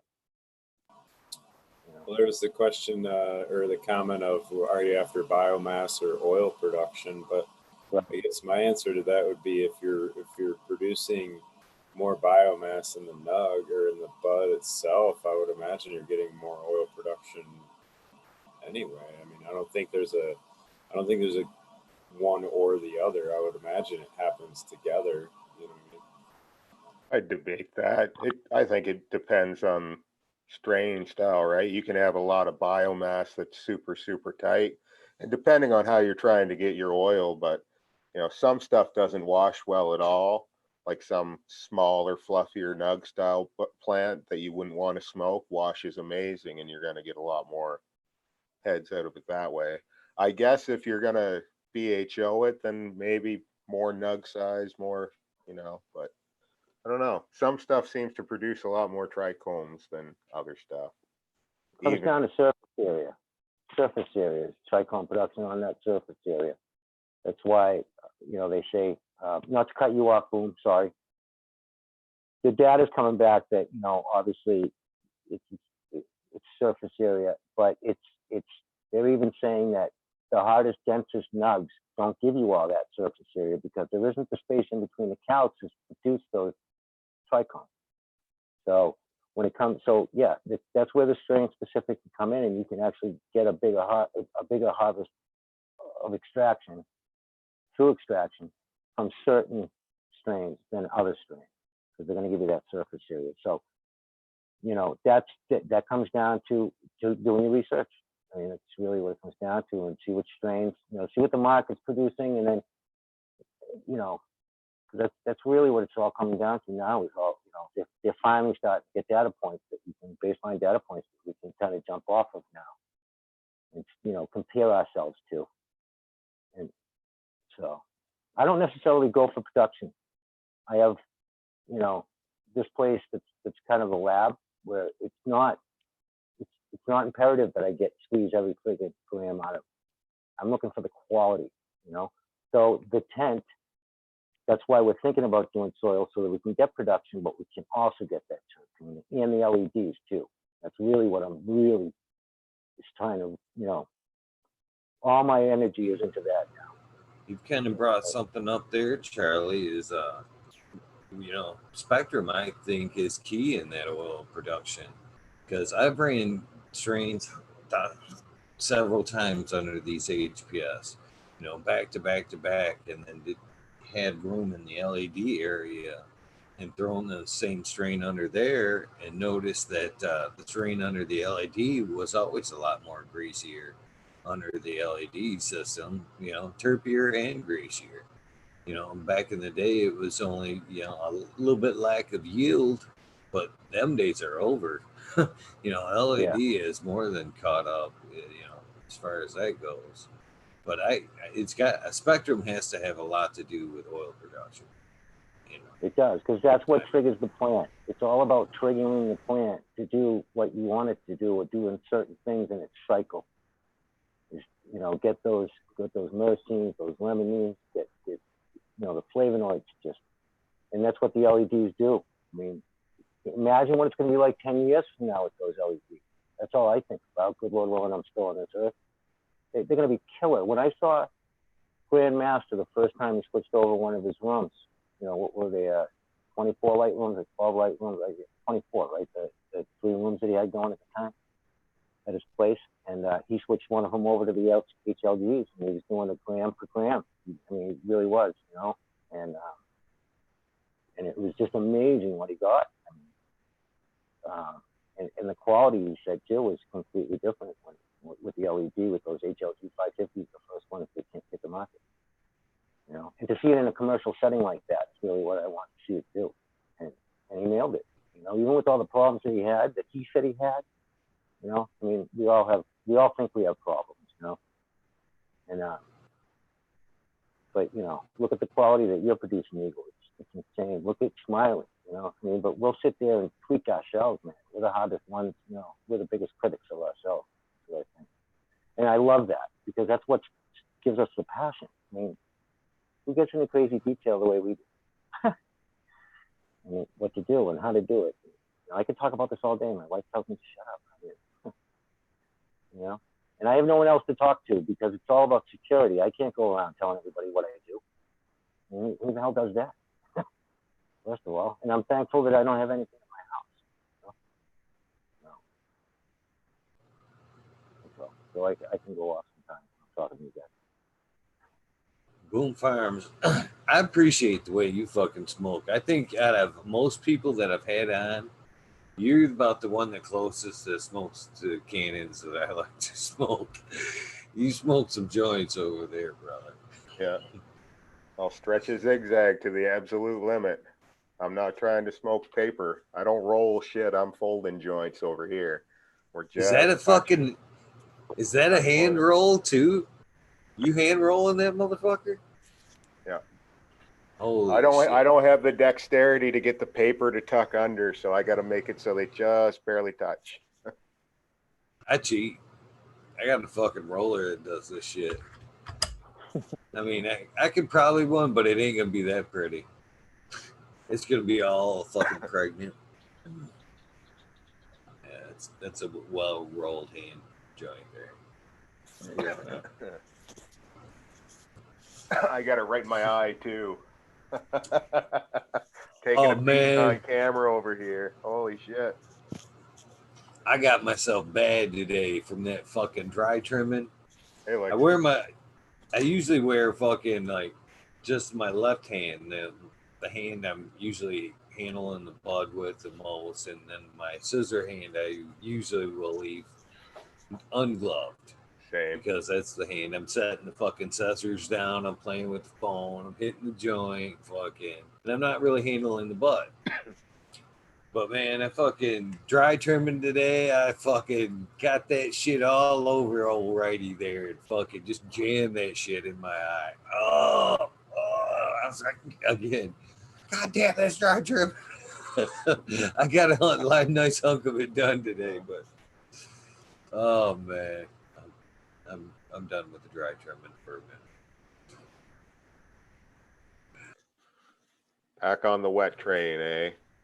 You guys were talking about that the other night when I was going off, and so I'll tell you the experiment that I did on my last run. Well, my last run that I was happy with. I've had one in between, but I hung everything for 14 days, and then one of the strains I trimmed and put straight into the bucket, and everything else I bucked and put in the bucket with their leaf on it. And of the 3 strains that went in the bucket, the one that I trimmed and cured without the sugar leaf didn't smell half as good as the other 2. Like, and it's not like it was a strain specific thing. It's like the amount of terps when I opened the bucket that was trimmed was like a 5, and the amount of terps that came out of the other 2 were like 8s. Like, it was a significant difference curing with the sugar leaf on it. So put that out. I'm fucking so close to right now because I'm already into my next harvest. Yeah. It doesn't And hurt to let it sit there either. Like I'm saying, I think it was better letting it sit with the sugar leaf on it. And get to it when you get to it. I may just fucking wash a lot of it too. Just be fucking done with it. Chuck it right into the fucking wash. Yeah, a lot of guys that agree with that too, though. Boom, leaving the sugar leaf on. Yeah. I always felt lazy. Like I wanted it wet trimmed the day it came down. I used to trim it, and you know, the amount of heads you lose on that. I think the amount of rub I got to get on scissors is equal to what I'd lose in a trim bag if I, you know, over trimmed and flipped it through the trim bag. You can overwork a trim bag to shit too. Like, and certain buds aren't going to come out well. Like my Gorilla Glue I put through there, and it's kind of got little foxtails everywhere. It came out pretty round, but you know, it's making killer edibles right now, so can't complain. Yeah, saved a ton of time too. Yeah, I just bought it for basically, like, I don't put the big ones in there. Like, I'm trimming anything that's awesome, and anything that makes it through my hash selection process, just put it through the bag. There's some buds that it's not worth your time to touch them with scissors. It's like, man, it's not worth it. Get rid of it. It's amazing how you can your criteria gets to on that dry trim.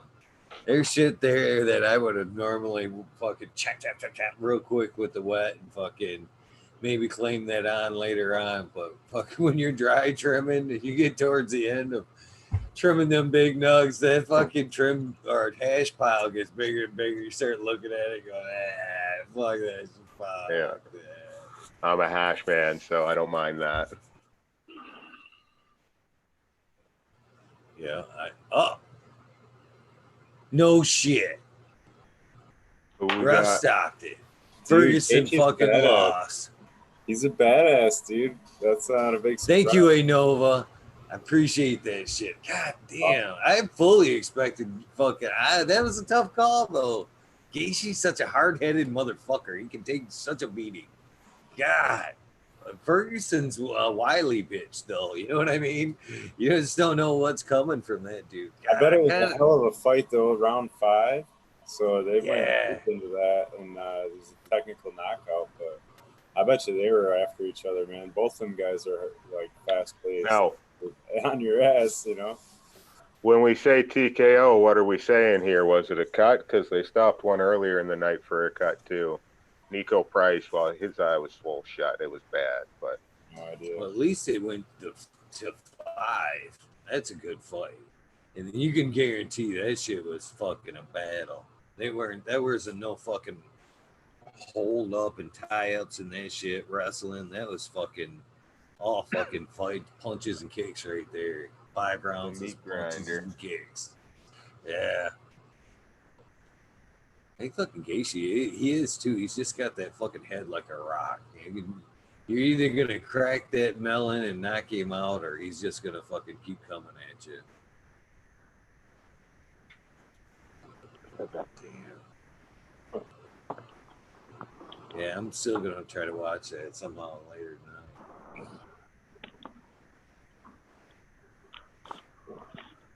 tonight. I wish it. So if you riddle me this, if you buy that fucking the ESPN plan, which they were pushing, because I think that was the deal. Do you then after fucking get deals on the pay-per-views? No. No, you don't. Pay-per-view. I think maybe it's, yeah, no, I'm pretty sure you pay exactly the same. Because I get fucked up here in the woods every time. You know what I mean? If I were down in the cities, I'd be gathering up a few buddies. Anybody go, you know, come on, $8 a piece, man. We can do this shit. Let's watch fight and shit. Get fucking high and shit. Up here in the woods, man. Especially right now, you fucking not even supposed to have fucking 8 people together and shit. God damn it, motherfuckers. I wasn't springing for that $84 just for myself either. I wanted to watch the fight, but I didn't want to watch it that fucking bad.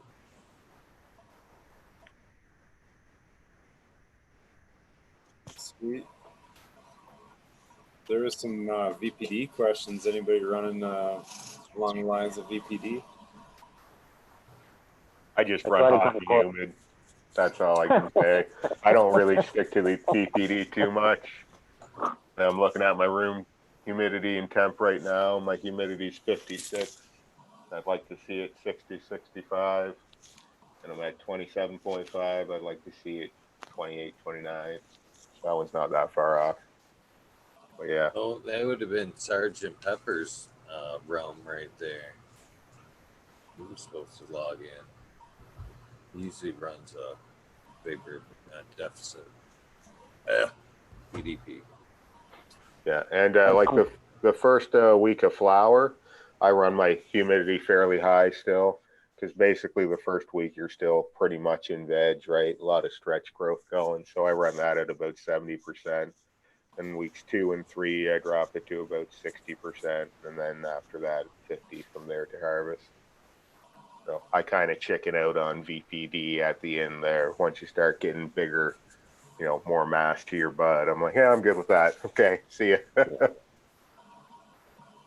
You can make a small adjustment to it too. I mean, dropping 5-10% in your humidity is a huge swing on that. You know.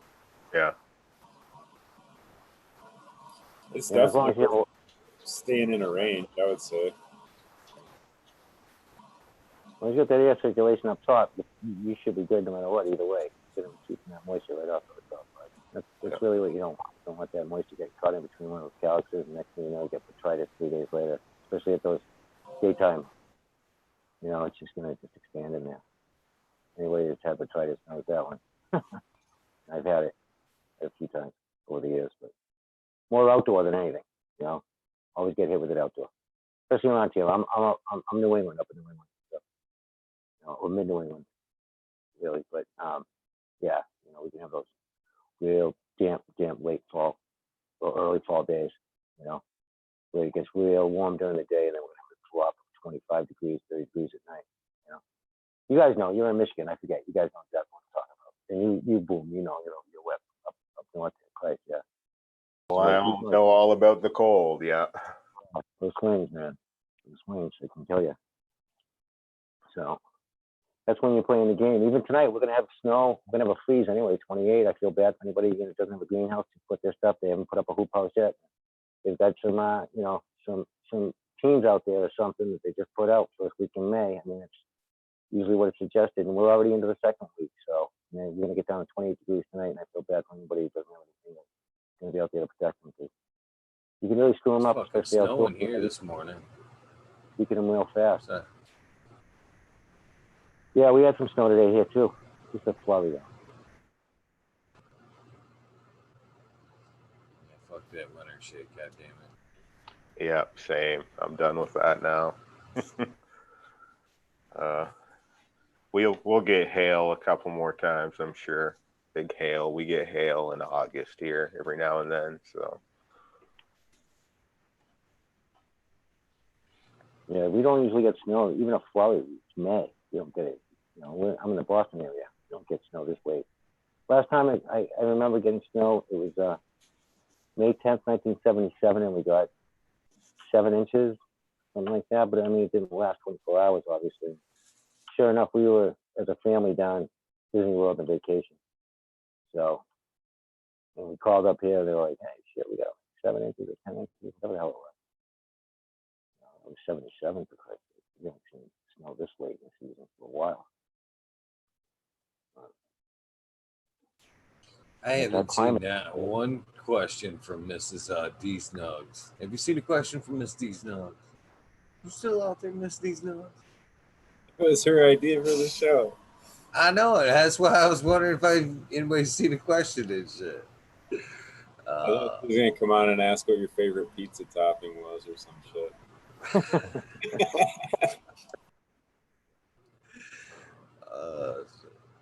Cheers, chat. I can't see chat. Thanks for everybody who's here, you know, hanging out with us.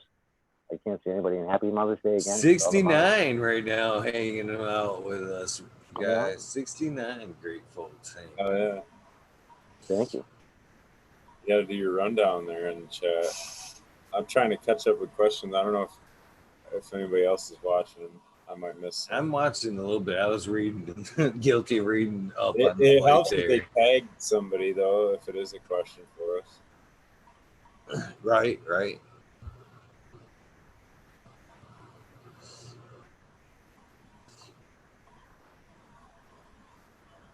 I've seen something here about turbs for this floor.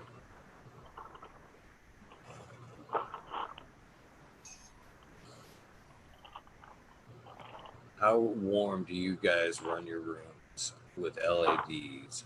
I'm hearing 80 to 82. That's perfect. I actually run up closer to 84. I was just going to say that, yeah, you can run it hot. It's not as big a deal if your LED room overheats as if it is your HPS room overheats. You don't have that UV that's going to wreck the plants and add surface temperature. So it's just air temperature, right? So they can defend air temperature better than internal temperature, sunburn. Yeah, and if you have CO2 supplement, you can get supplemented CO2. You can run hotter too. Yeah, that's a good point too, Charlie. Yeah, CO2, you can go even hotter. LED, especially with the heat. This is what listen, I have never run an LED in flower. All I can think of is, though, you're not going to have that hot point at an HPS. You know, I mean, that's one of the reasons why they made it double-ended, or the CMHs, because they wanted more of an even spread. So that, you can get some real hot spots, you know, or hot points, as they call them, or whatever, from the diffusion. And, you know, I have an issue here with it, you know. I can have some condensation coming in sometimes. It'll sit inside my reflector, because I have a triple XL sun system, triple XLs that I'm running. You know, it's old. It's like lifting weights every time you want to pull them up and put them down. And but I can get some condensation sometimes, especially when we have those big swings or real humid in the summer. And sure enough, it'll create a hot spot, and I'll have one of those tops. Just that's all it takes. One of those tops to be a little bit too close, and it's not even bleaching. You're gonna get straight out burn at the top. You're gonna brown it right out. You're gonna think it's botrytis, but it's not. It's not moist. It's not nothing. It's just a straight burn. It's like a magnifying glass. That little drop of water. I have it right now. I can show you 3 tops right now. It's got one side of it. It's only one side of it. It's the very, very top. That's it. Speaking of magnifying glass, how cool was that? Joel doing solar hits out on his porch there. That was great yesterday. Yeah. That was cool.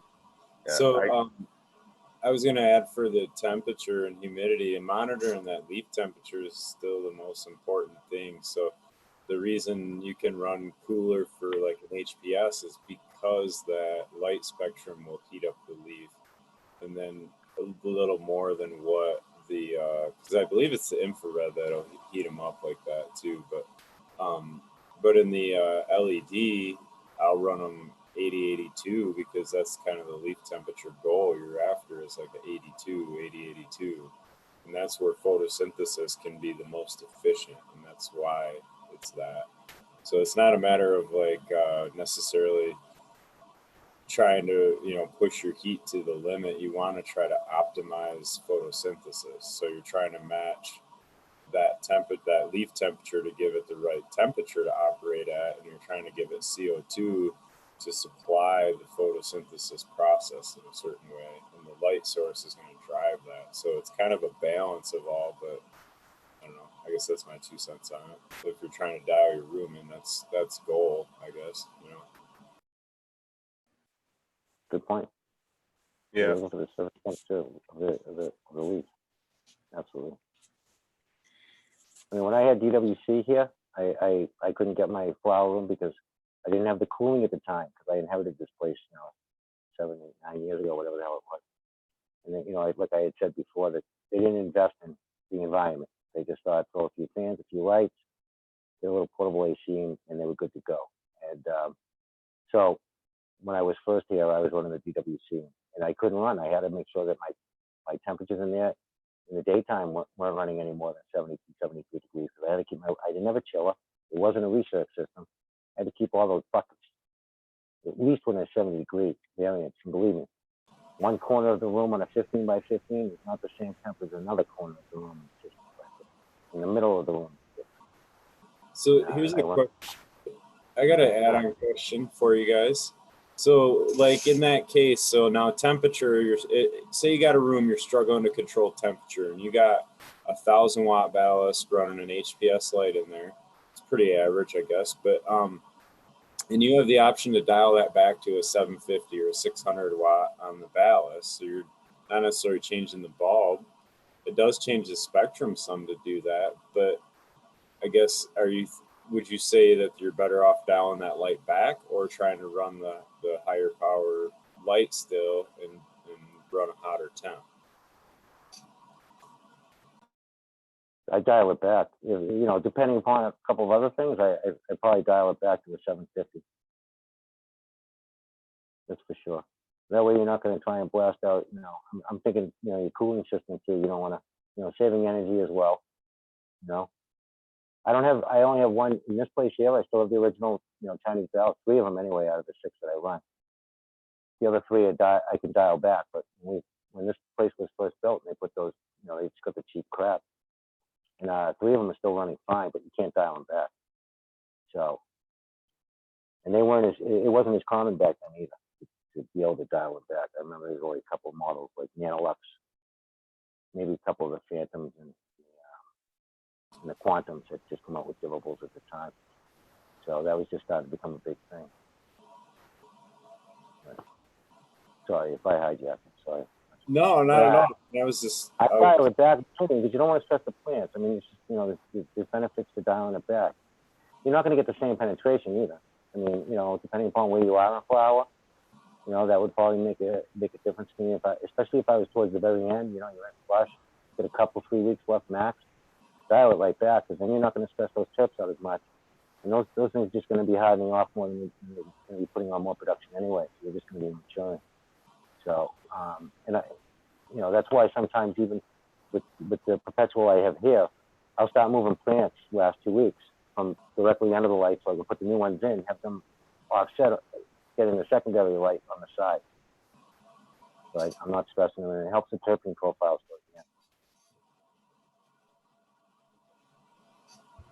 Yeah, I think temperature is a more critical thing. You'd want to keep that down more than trying to push light to it, because it doesn't matter at that point if your temperature is too hot on the leaf. You're not going to be you're not going to be making use of the light. You're just cooking them at that point. So that's kind of. What would your ideal temp be? If you could, what's your ideal temp, Smiley? What do you like to run it? With the LEDs, I'm trying to keep around 80, 82, but sometimes they'll slip around 86 later in the. I don't know, my AC units aren't the best. I got to work on that yet. So. I'm the same. I like to run it right around there. If I can get a 60-65% humidity, I will, but I like to run it low 80s. In the summertime, I can spike up to 88, 89 degrees sometimes. Right, yeah, I'll push 65% humidity, 70 doesn't scare me, you know. I'm more worried about what it's going to do when the lights kick off with the humidity. Right. I'll try to make sure, like, I'll start dropping that, either shutting, if you got a humidifier, shut that off a half hour before the lights go off, shit like that. But you want that. You don't want to hit the tube. Yeah, I know what you mean. What do you like to run at night? How, like 72, 75? Yeah, I try to keep it within a 10 degree, but sometimes it'll slip within a 15. So, like if I'm 82, it'll be around 67 at night, kind of thing. That's not bad. You're gonna bring out some nice colors, man. No question. Yeah, it doesn't really. I mean, I don't see like that as being a too cold of a. It seems like more in the 50s you'll get the color throw to me. But I don't know. I just had one turn purple this last round, but I don't think it was temp. I don't know. Usually the purple I see is either I stress something out, so I'm seeing purple, or I get something that's going to be genetically purple. Not a lot of stuff goes purple for me when I drop the temperature too much.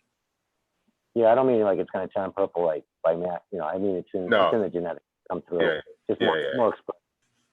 Yeah. Yeah. I get around 60. I used to have a few that I want to purple out. I noticed that once I stayed mid 70s, low 70s at night, I wasn't getting the same color as when I was going down to 68, even that 5 degree drop or so. And they were really starting to show some real purpling, you know what I mean? Some real expressions coming through. Yeah, this one was different because I had 4 different, it's the same clone in 4 different pots. And one of the 4 drew like a really hardcore purple, and the other, like, it was really beautiful. It was absolutely beautiful. And up until then, that one actually looked to be, I mean, it was in the most healthy condition. So I don't know if it was just because I thought that was the healthiest plant. So I'm like, I almost think it just was that healthy to where it unlocked that. That's exactly what I was just going to say, Smiley. It's sometimes they got to be the healthiest one to reach their full potential like that. I know that Grandmaster Level says that the death bubble is not done right unless it turns purple. If you take it down and it's green, you didn't do it right. It went wrong somewhere for you. Right? It should turn purple so you know that you've nailed it. Yeah. It's not like a purple bud though, just like the sucker leaves. No, yeah, just in the fans and stuff, the fade that you get. Yep, it's really pretty. Yeah, I didn't really get anything this round that was super pretty like that, you know. I'm really happy with the structure on the gelato. That's the one that I kept. I'm going to let the Marionberry go. It's too foxtail-y for me. It's just, you know, small buds, and then it's all fingers after that, right? It's not like the good looking foxtail. So letting that go, and the do-si-do I'm not too happy about. It's just, I don't know, too floppy. Not for me, not for the room. Not worth the hype. It's just that compared to the gelato, I like the gelato better. Everything about it. I like the way the bud looks. I like the way it, you know, it's sizier bud, better looking shape. The plant had at least some structure to it. The do-si-do, like 40 days in, couldn't keep it, you know, couldn't keep anything that wasn't directly tied up was going down quick. And I like that decision process though. They weren't right. They weren't right for the room. That's it, right? There's lots of stuff that I love that fucking, you know, you can't go growing a big tall sativa in a short room. You know, you only got 8 feet to work with, and I like the bushier style. You know, shorter indica plant over a taller sativa plant. Plus, there's so many different seeds out there to pop. It's like, I know, man. Yeah, that's what I'm doing this round. I'm looking through. I was gonna look through 8 strains, but I had some stuff that didn't take, and some stuff fell behind. So I popped a couple backup beans of stuff that I already popped. So probably gonna have 6 different things, 2 double ups. Yeah, excited to look at some new stuff though. Regular seeds found. Regular. I've got a mix. I've got a couple feminized. Yeah, I think most of the stuff this round's feminized. There's 2 or 3 things. I got a space bomb that's regular, so that might be a male. But So, boom, I just happened to think about you today because I happen to know of another breeder that was on somewhat recently, wink, last night, that was looking for some good fucking reliable testers. If you're thinking about doing some testing and good, I'm sure you provide some good data. I'm sure I know some good folks that would like to have you do some testing. oh yeah, yeah. Well, I'm in Canada, right? So sometimes that gets tricky. And I do know stuff that comes over the border has a rough germ rate. As soon as something leaves the States to Canada, they irradiate it, right? Really? They X-ray the shit out of it, right? So like all of the new sub gear that came over, you get like 1 out of 5 seeds to germ in Canada. Yeah, because they were just blasting the shit out of it. So Why would they do that? Just because that fucking dicks. reason? That's why dicks. That's some bullshit right there.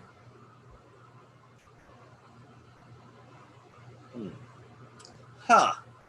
What bull? Yeah. That's some bull. The agricultural laws in Canada are super, super weird sometimes. You know, like we're gonna try to protect you. You can have no microbial life of any kind. Like, well, microbes are in the soil. What do you, it needs to be microbial life? I don't know. Well, I don't know, boom. I don't know. It's a whole different country. So the question in chat there was, how close do you guys want your buds or your colas? I don't know. None of you guys really scrog. Do you scrog at all? So I don't want them touching for sure, but usually I got them squared out on my scrog in every 3-inch square, and I try them to have a cola every 3-inch square. You know what I mean? That's kind of the goal. I haven't done it yet, but that's the goal. Yeah, I usually just shoot for as many tops that I can fit around the tomato cage. You know, stuff starts leaning over, you start tying it over a little bit. It occurred to me that, this is why those guys use the scrog, because once it's done, right? They don't have to come back the second time and, oh, this is falling over, tie that back up. That's already taken care of with the scrog. Yeah, and then it'll hold. Yeah, they hold up that way, but I'm still depends not on the sold plant. on the scrog. I'm sorry, Charlie. Oh, no, That's it's a just- tuna commercial. I was thinking about I was just thinking about structure of the plant. Some that have good stretch to them. You can maybe fit a couple. I fit a couple through each 3-inch square or 5-inch square, depending upon which net I have. It depends on the stretch what I get in flower. As long as it's good airflow and they're not touching, like you said, Smiley, you just definitely don't want them touching ever. So just, but I do the tomato cages here. I feel that all the way when it comes to that. I can't stand when they're over vegged and I got a tomato cage by myself. What they do, they just, you start using the tomato cage like a straw. You want to spread those branches out, get as much light penetration as you can, get them into pre-flower, lollipop them up, and then, they're going to start falling over, and you got to tie them up to the tomato cage. It's such a pain in the butt, just brushing them. And I have to move my plants. I've got a perpetual in here, and I'm constantly moving them. That's the thing with me, man. That scrog net gives me such anxiety. Like, what if I have to get back in that corner? What if, right? Like, yeah. It gives me anxiety too because I've got to harvest one right over here, and I can't just fucking lift that scrog net off and pull one of them plants out and pull it over here. I gotta just start chopping on that motherfucker and throw it in a tray. And I'm not liking that idea either. I do love scrog nets. I love being able to scrog something. Most likely that's what we're going to do in the tent. But you can get a 360 around the tent. You can access those plants. I'm not going to move them like I have to here. So we definitely. See, my tents are so locked in though, Charlie. I only got one-way access to my tent. and 4 foot Yeah, right. bend over. I don't know. That's the other bitch, like Boom saying, that bend over like that when you're de-leafing and fucking around, man. But constant half hour of bending over on that, that's a fucking bag breaker, man. Of de-leafing in the town like that.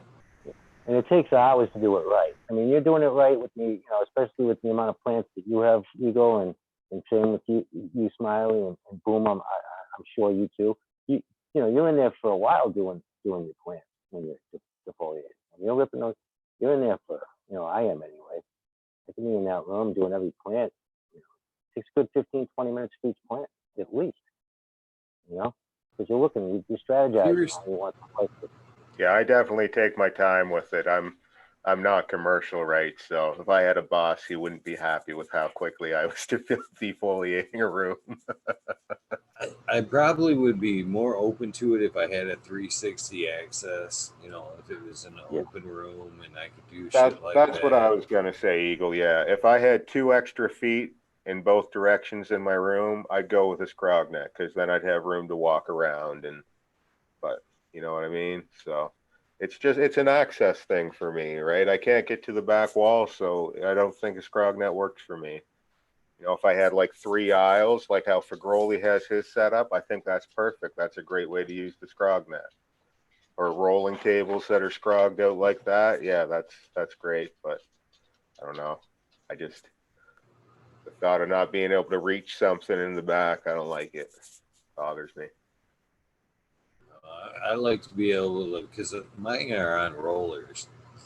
I can spin them from where I'm at now and be able to work on the plant from where I'm at. If worst comes to worst, I can pull it out and be able to work on it and put it back in there. That's a good point too. Sometimes partway through flower, you realize, I got the wrong angle on this, stretch is funny, or you realize, if I turn this 90 degrees, all of a sudden, all this is going to be getting way more light. You can't do that with scrognet. You're locked in. Yeah, because I do spin my plants all the time, especially when they're first in flower. I give them a quarter turn every day. Depending on how I feel, I could do a half turn every day. You know what I mean? But I make sure try and get them even light all the way around. Get that plant as full as I can possibly get it. But if you're doing a scrognet, you wouldn't need to spin them. You're building that into this, Oh, absolutely. Yeah. So you're training the plant to your space more than trying to spin it around and move it around as much. Yeah. It's the way I do it. I lollipop them right up to the first scrog, and then I got a top scrog that I put. Oh, you just hit another fucking nightmare. See, especially with the size pots I'm working with, which are 10s. You get 4 to the 10th there, and when it comes time to clean up that under, oh my god, trying to get in between them pots, and that's a fucking nightmare too. That in itself is a nightmare. I hate that day. I hate the under cleanup day. That's a bitch trying to that's fucking Twister right there. You might as well throw out the Twister fucking thing and fucking A7 green. See, that's my yoga workout, Eagle. You got the wrong perspective on it. It's a healthier way for me. I get my Smiley, you're making just one thing. You're making great points because it's great to have 4 of us all different ways, and every application works for each grower for how you feel for it, the way you want to, and it gives everybody a good perspective of different ways of doing everything. You know what I mean? That's why I don't think there's a yield increase because of a scrog. I don't think. I just think it's a different style and a different tech, and it works in different areas. And I think you guys kind of made that same point, and that's it. It's about finding what works for your room. And I really don't think I'd look at it like that either. Like, oh, if I did this, I'm going to yield more, because I don't know if that's always going to be the case. There are some things, but not huge changes. Let's be totally honest here. Like I was looking at Michigan Canico's grow that Spartan was showing off today, them tables and shit. And almost every commercial setup that I've had kind of seen, is the same MO. It is kind of the sea of green. They're like scrogged out, like you're saying, on tables. But let's be honest here. It's like an older man setup, if you will. That shit's fucking 30 inches up off the floor. On rolling tables. Rolling tables. And them things, a lot of them will fucking lift up or sink if you know what I mean. Jack it up so I can work under the undercarriage, sink her down so I can do a little bit of de-leaf in there. You know, But that's a good point, because they're a commercial operation. I mean, they got the highest tech stuff that's out there. Like, you know what I mean? That's not something you can compare to a home grow. And like, so like guys thinking, oh, I'm going to get 2-3 pounds of 1,000 watts and out of my basement. Well, that's maybe something the professionals do. You know what I'm saying? Like, it's not something easy to do. Like, yeah, it can be done, but it's going to take a lot of homework and a lot of doing things right, you know, and that's going to take the right strain too. You know, if you're popping your own beans and you don't know what you're doing, if you found a smaller cookies cut that you really like early on and you're trying to make that yield 3 pounds, probably never going to happen, you know. But you pop an AK-47 bag seed, right, and all of a sudden you get 2 pounds off a cola pretty quick, right? But yeah, and I think the benefit of really scrogging even in a tent is a situation where, say, you're only allowed to grow 6 or 4, like some of the states are, you know what I mean? So now, if I only had 4 plants, you better believe I'm going to try to get that son of a bitch to be big, and I'm going to try to make it and stretch it and train it and do whatever I can to get that thing to cover as much of that light canopy, you know, and make as big of buds, you know. And so them techniques work great in certain criteria, you know what I mean? It doesn't make sense in other criteria. It's not going to make sense for a commercial guy to try to do that, really, you know. exactly, you got to have the right tool for the job, right? You got to find what's right for your space, you know. Like, just because you see Smiley doing something, you go, oh, that's really cool. Maybe you can't pull that off in your spot, right? Like, you gotta figure out what you have for a space, how much you can, you know. It's not just what's one guy using. I saw Miss Dz Nugz in chat, and she asked, what's everybody using to automate their grow? I'm using auto pots, and they work good for me. It's just the sub irrigation system, gravity fed, no pump. Yeah. Yeah. I assume that's all she meant, like for watering.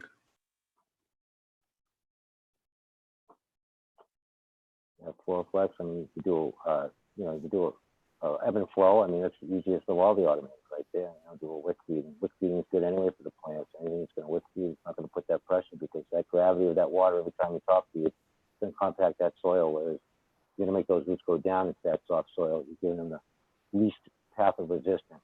So wick feeding is always the best. I mean, FlowFlex is huge. You know, those soft drip systems, as they call it. You're not just blasting it like some of the big irrigations that you can see, commercial grows. And then, you know, when it comes to plant size, they even have it down. You know, Arroyo, they're the ones that are doing now. They're doing data points with, you know, whether it's a commercial grow and it's got an application even that you can put it into a home grow or even a mid-sized boutique grow, because they're actually getting you down to the size of your stock. How much stock is going to be in your end product to bud, to the biomass that you're going to get on top, you know. So they're really dialing it in. So you can have, even being a home grower doesn't even necessarily have to have, even if you have 4 plants, like Smiley was saying, and a great point, you want to push them out sometimes, but other times it's about the rate of turnover. So you have a shorter veg time, put a small plant in, you're going to have less waste. You're going to get the same amount of bud pretty much, because it's only going to be that much light penetration, no matter what light you're using, you know. So you're gonna only get so much. So do you want to have a faster turnover, or you want a longer veg time and like a bigger plant? You like more rock? I mean, you're going to run some of that into oil, edibles, or do you just want all that grade A bendable bud up top? You know? So, but you know, there's an application for everything. That's what I always say. Many growers is out there. There's so many ways there are to do it. You know, when it comes to the big guys with deep pockets, they're looking at data points. That's all they care about now. They want their money returned, and they're going to see the fact that's why those rolling tables are so awesome. That's why they're not going to grow huge bushes. They want that turnover, and they're going to have schleppers in there that maybe most of them don't even know what the heck they're doing. They're just the minimum wage guys that are going in there. You know, they're learning how to, no experience needed. They're getting guys in there to do the leaf strip. They, teaching them how to prune. Because they're looking at the turnover. That's why they can run 30 strains in a huge room. 5,000 cubic foot room or a couple of 2,500 cubic foot rooms. Those things are huge, man. A lot of this is NDAs too. You can't even discuss it. Because now it's all proprietary. Best way to win in this industry is to help each other out. Going against each other is a losing proposition, especially when it comes to boutique farming, because they're the ones that are fighting against those big guys. And they all think that everything that they have is proprietary, and it's not. They should be working together. Getting patents for their intellectual property. Yeah. Right. That's it, right? Their idea on how to. That's why Pat King over at the Soil King, he's like one of the ones in the industry that has integrity. He's writing these contracts and doing the production for these guys, processing their stuff. And it's benefit. And he writes every contract for the benefit of the farmer, not for the, which is very unusual. You hear some of these horror stories about some of these guys out there that, you got to come up with 100 pounds every 3 months for the same string. The new height. So, sorry, I get off on a tangent when it comes to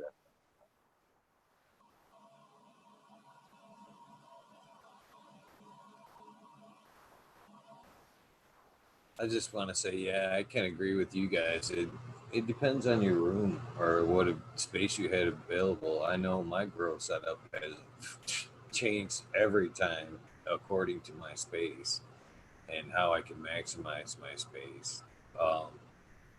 The area I'm in right now, the only way I would be able to do what I do is through tents. You know what I mean? To be able to maintain a multi-room, if you will, harvest, perpetual harvest is in the same area is only through tents.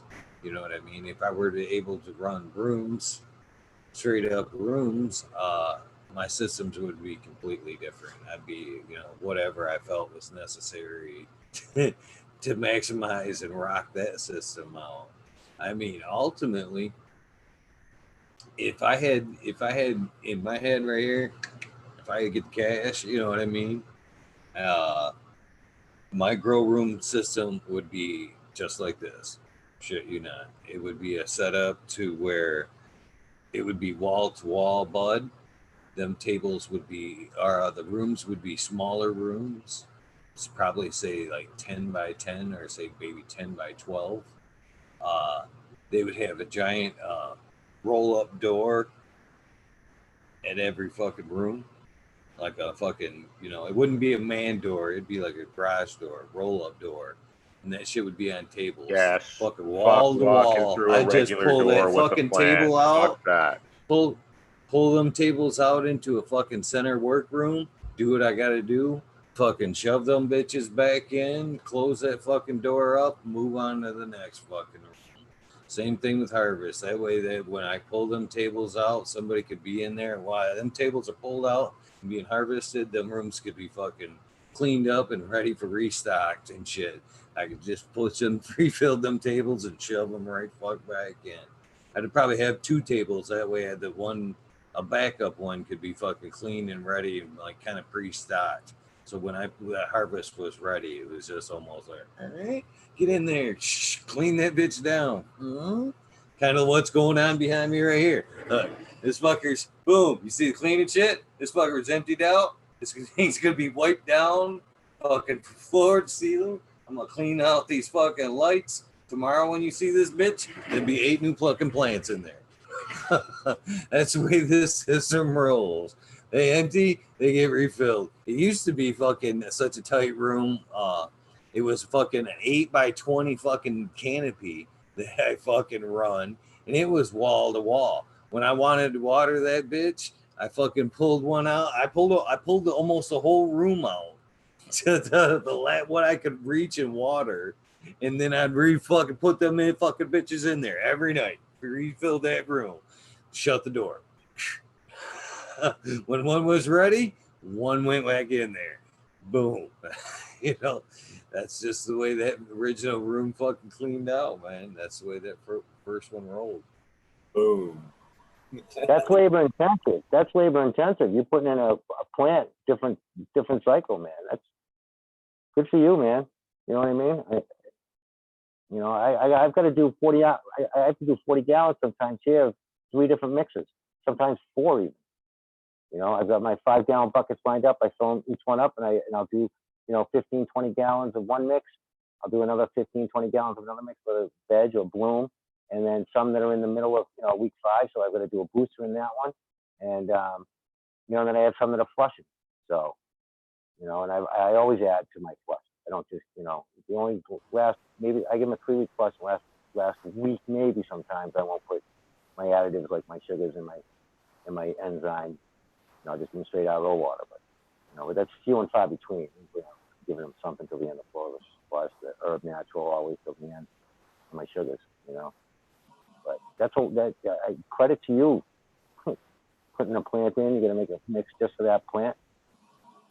First thing a flower, and then you get all the other ones that you're finishing out different phases. A lot of work there, Eagle. Good for you. So yeah, I'm running Blue Mott. There was some discussion in the chat about the Blue Mott system. So I've been actually, the Blue Mott are nice. I have a reservoir that I hung from the ceiling, so it's gravity fed to it. That's one issue with the Blue Mott is if you're going to chain too many pots together, you really got to make sure you have a large enough reservoir, high enough. There's some instructions on the website for that too, but what you're trying to do is supply enough pressure to be equal through the whole line so that one dripper isn't getting more than another. So that's one problem I had with them was having to make sure I elevated the reservoir high enough and get a big enough reservoir. And then the other thing is running living soil. The worms and the biology and just it's living, right? So shit just grows into the damn drippers. And that being said, it's not 100% because shit just grows into the damn drippers. So like it's kind of still something you got to check daily. That's part of my daily check is just kind of a hand lift on the pots. Really quickly you'll identify whichever one isn't dripping or doing its thing, and then I've come to determine that I want to fully saturate that pot and reset the Blue Mott carrot totally to where I take it out, dunk it in the bucket, because when they go dry, you'll get an air pocket inside that carrot.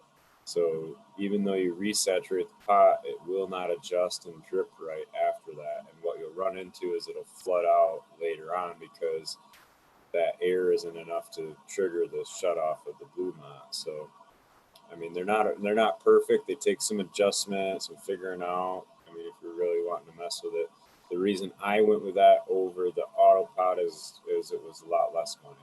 But I'm actually considering I want to do something like the auto pot now too. So that's just my 2 cents on it. How much does the Blue Mott system go for? I was about $15 a pot by the time I had it set up. Oh, really? 15 a pop? Yeah. I think they were like 60 or 70 a pot, right? Yeah, that's what I was thinking. It's probably 70, 80 here. The conversion rate's a little worse in Canada. Everything's a little more expensive compared to your prices. Like you guys were saying, the what's it called? The trim bag goes for $350 there. It's about $450 here. That's not what I paid for mine. I got it cheap and on Black Friday deals and all that shit. But Fucking. yeah. But I have a buddy that bought the auto pots too at the same time, and I really like the performance he's been getting out of them. Yeah. The thing with the auto pots is you can't set it up for like a schedule. Like I like to turn it off at night sometimes. Like later in flower, I'll shut it off like an hour before the lights go out, and then it's got all night for the pots to dry out, and then in the morning I'll hit it at lights on with water again, just so it's not sitting there wet the whole day. Gives it a little longer to dry out. But you can't set it up to do that on like a timer or anything because it's a gravity fed system too. But we don't have to hang it from the ceiling. Like I got like a pallet, like a 6-inch pallet that I set my res on, and it goes. That was another question in chat about that too, Boom, is do you notice the top of the pot being real dry, or do you cover your pot with anything to keep that? I don't cover the top of the pot. I do notice the top is dry, and yeah, I don't do anything about it. I don't worry about it. I don't top feed. I definitely don't try to flush from the top. So my understanding is that you're getting that wicking action, right? So all your salt buildup's going to be at the top in that dry part, right? Because everything else is going to get eaten up, and all the excess is going to be in the top. So if you try to flush your auto pots from the top, right, to try to rinse out the media, you're actually just going to wash all that dried salt into your root zone, right? So the top part's dry. That's where the salt is. It's not bioavailable at that point because it's totally dry. Is the theory, I guess. Does the top ever get moist though, or not? I top like for I don't veg in the auto pots, right? So I hand water and then I plant them into the auto pots to go into the flower room. So they get like a week in there to adjust. So I'll top feed the top water the first time after transplant just to get them washed in.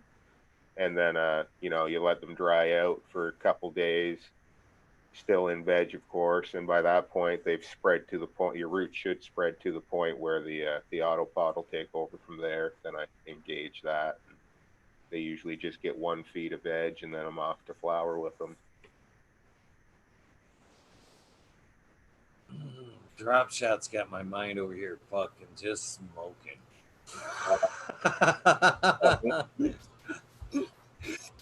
He does, man. He don't even know it. He's throwing out some things in chat here, and got me thinking about kind of going like guerrilla grow almost.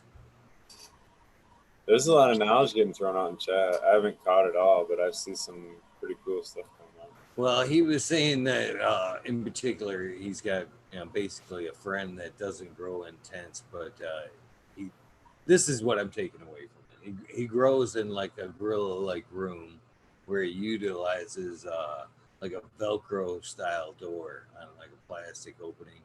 You know what I mean? What I'm foreseeing here is like a 2x2 structure. You know what I mean? Structures with a Velcro like door, plastic made, homemade Velcro door, pretty much. But yeah, I'm thinking about fucking. I could get away with these tents, pulling these fucking tents down and doing like a 2x2 room, because I've got fucking 12-foot ceilings here. You know what I mean? I'm fucking myself with these fucking tents, man. Yeah, I could damn. I could be fucking having bigger plants, or I could be picking them bitches up off the floor and making them a little bit easier to work on, kind of like we were talking about, or both. Or both. I could just pick them up and have bigger plants if I wanted to.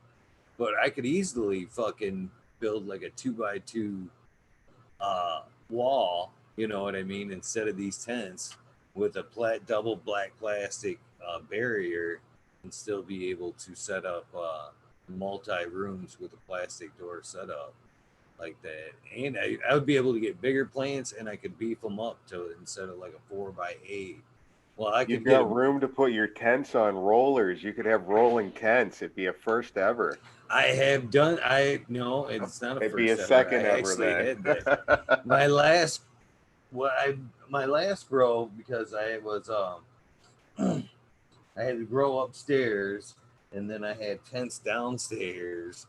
I actually built a 4x8. Same thing. I love the pocket hole systems. You know what I mean? If you ever carpentry pocket holes, they build super strong frames, so you can build shit on flat and pocket hole and screw that shit together. So I built a fucking 2x4 frame on flat with the pocket hole system, and then I've got fucking Harbor Freight rollers. Actually, this table here is built on them old casters.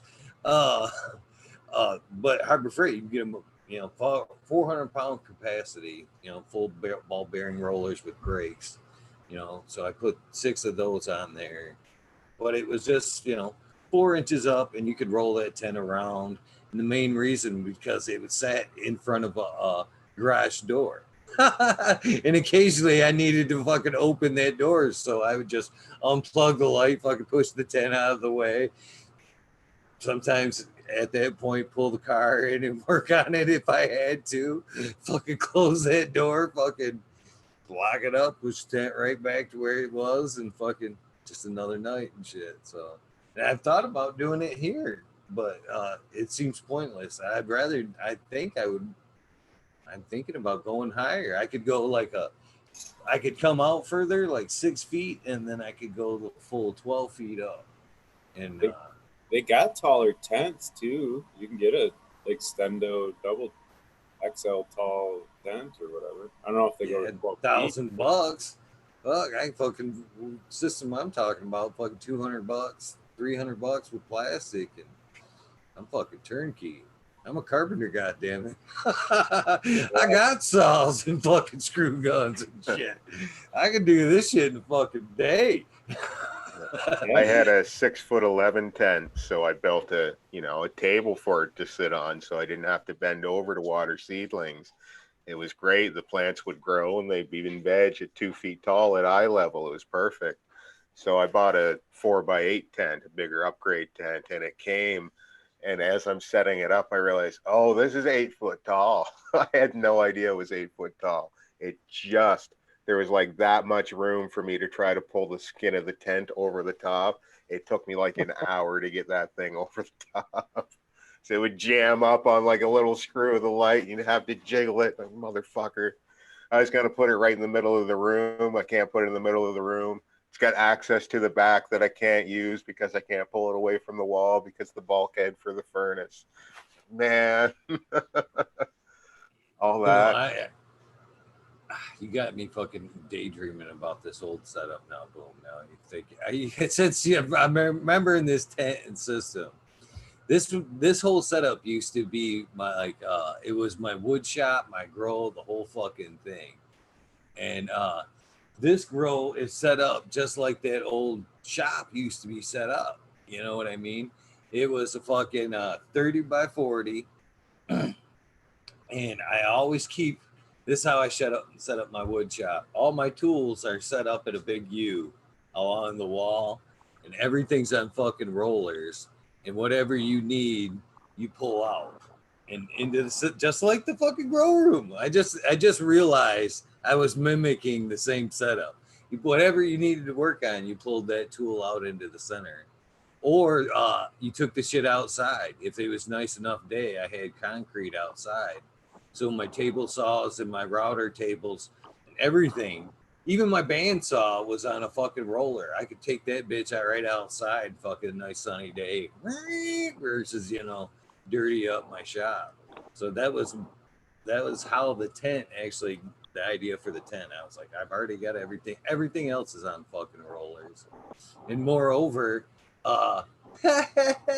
if you want to know something even funnier, my wife at the fucking time was killing furniture. That woman couldn't fucking not move shit around all the time. Little 5 foot gal, man, just fucking hardwood furniture. She's fucking straddling that shit, pushing it around all herself. Every day you'd come home, the fucking living room would be in a different fucking position.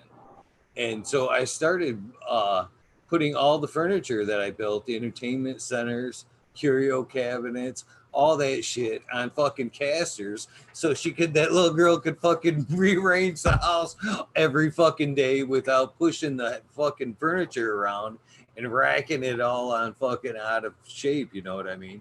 Because I build nice size and shit in curio cabinets, and she would be like just fucking racking that shit every day. And I'm like, furniture isn't made to be moved fucking every day. So I got into the habit of putting fucking everything on caster. That's real life, boom. I got off on a crazy tangent there, but yeah, everything on rollers. Yeah. It's definitely nice when you don't have to lift stuff. I like that.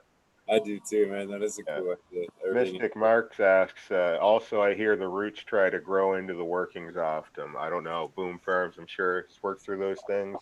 No, I've never had my roots leave the auto. Like I've had like a single stray root. You know, you always get that one long worm that comes out of the auto pot, but it's never come out like, I got a buddy that's got the air pot system. I think it's like a green flood and drain bucket, and the roots will grow right through his fabric pots and plug it up like in a DWC style, like a big root plug right down into the drain. I don't get that with the auto pots. They've got like a little gold root control disc thing. Like I reuse them 3-4 times. They're $5 a disc. How long are they in that system though? I mean, boom, would you think that would matter if it was something that was kept in there a lot longer? Oh, that's a good question. Yeah, if you were starting them from a clone in there and vegging them out for, you know, now you're at 4 months in the pot instead of 2 months in the pot, maybe they'd go a little quicker. That's a good point. So it's something to keep in mind, I guess. Yeah, that's a good point. Yeah, but I've only ever had the valve fail on me twice, and it's the kind of thing where you're going to be there looking anyway, and when you're looking you should notice like, hey, that one single plant doesn't look super healthy right now, what's going on? And sure enough, it looks a little dry with that little flap, and yeah, give it a tap or unscrew it, whatever you got to do. So could those things, like, would the roots be able to wedge that open to your knowledge to where it could hold it and flood it? I don't think so. No, the way it works is it's got the 2-float system, right? So Okay. I don't see it. No, I don't see it being a thing where you could. Even if it did, I don't think it would be a problem, really. Good evening, Mr. Jackgreenstalk. Hello, and you want to introduce yourself? And just before you get to introducing yourself, good sir, I just want to say congratulations to Mrs. Lady Jackgreenstalk on her debut of her show tonight. And welcome.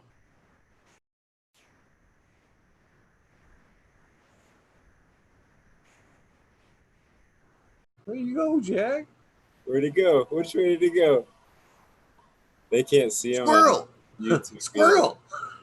Well, y'all be ambushing people when they log in. You guys got your shit together. I'm trying to get my headphones plugged in. Like I didn't even What's know up?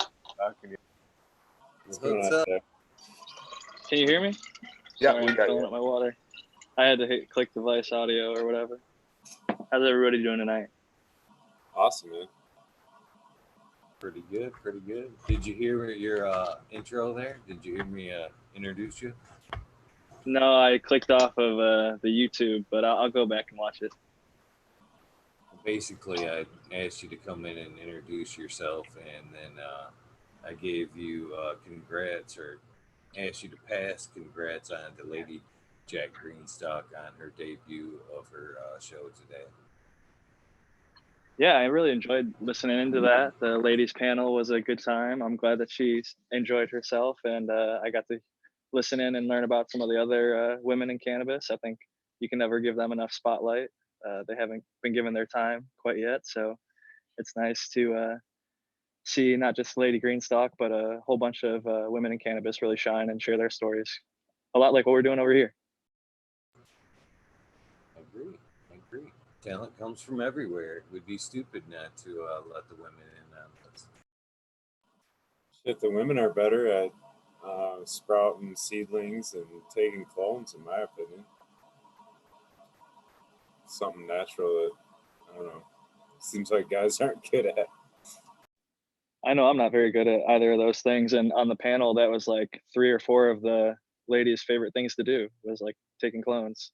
So I think you may be right on that. And I think there's just a lot of very talented women that garden in general, but especially with cannabis, we grow the female variety predominantly. Most people kill off the males, and we celebrate the female cannabis plant a lot more than the male cannabis plant. So it's nice to see females working with the female plant and having acceptance and, you know, gaining a place in the community that they've had for a long time. But often, like, I think the main reason we didn't see more women in cannabis was if there was a couple back in the day and they had kids, you know, the husband would sort of take the fall for the grow, and then the wife would be around to take care of the kids still. But now, if it's legal, they can both be involved sort of openly and not have to worry about their kids getting taken away from them.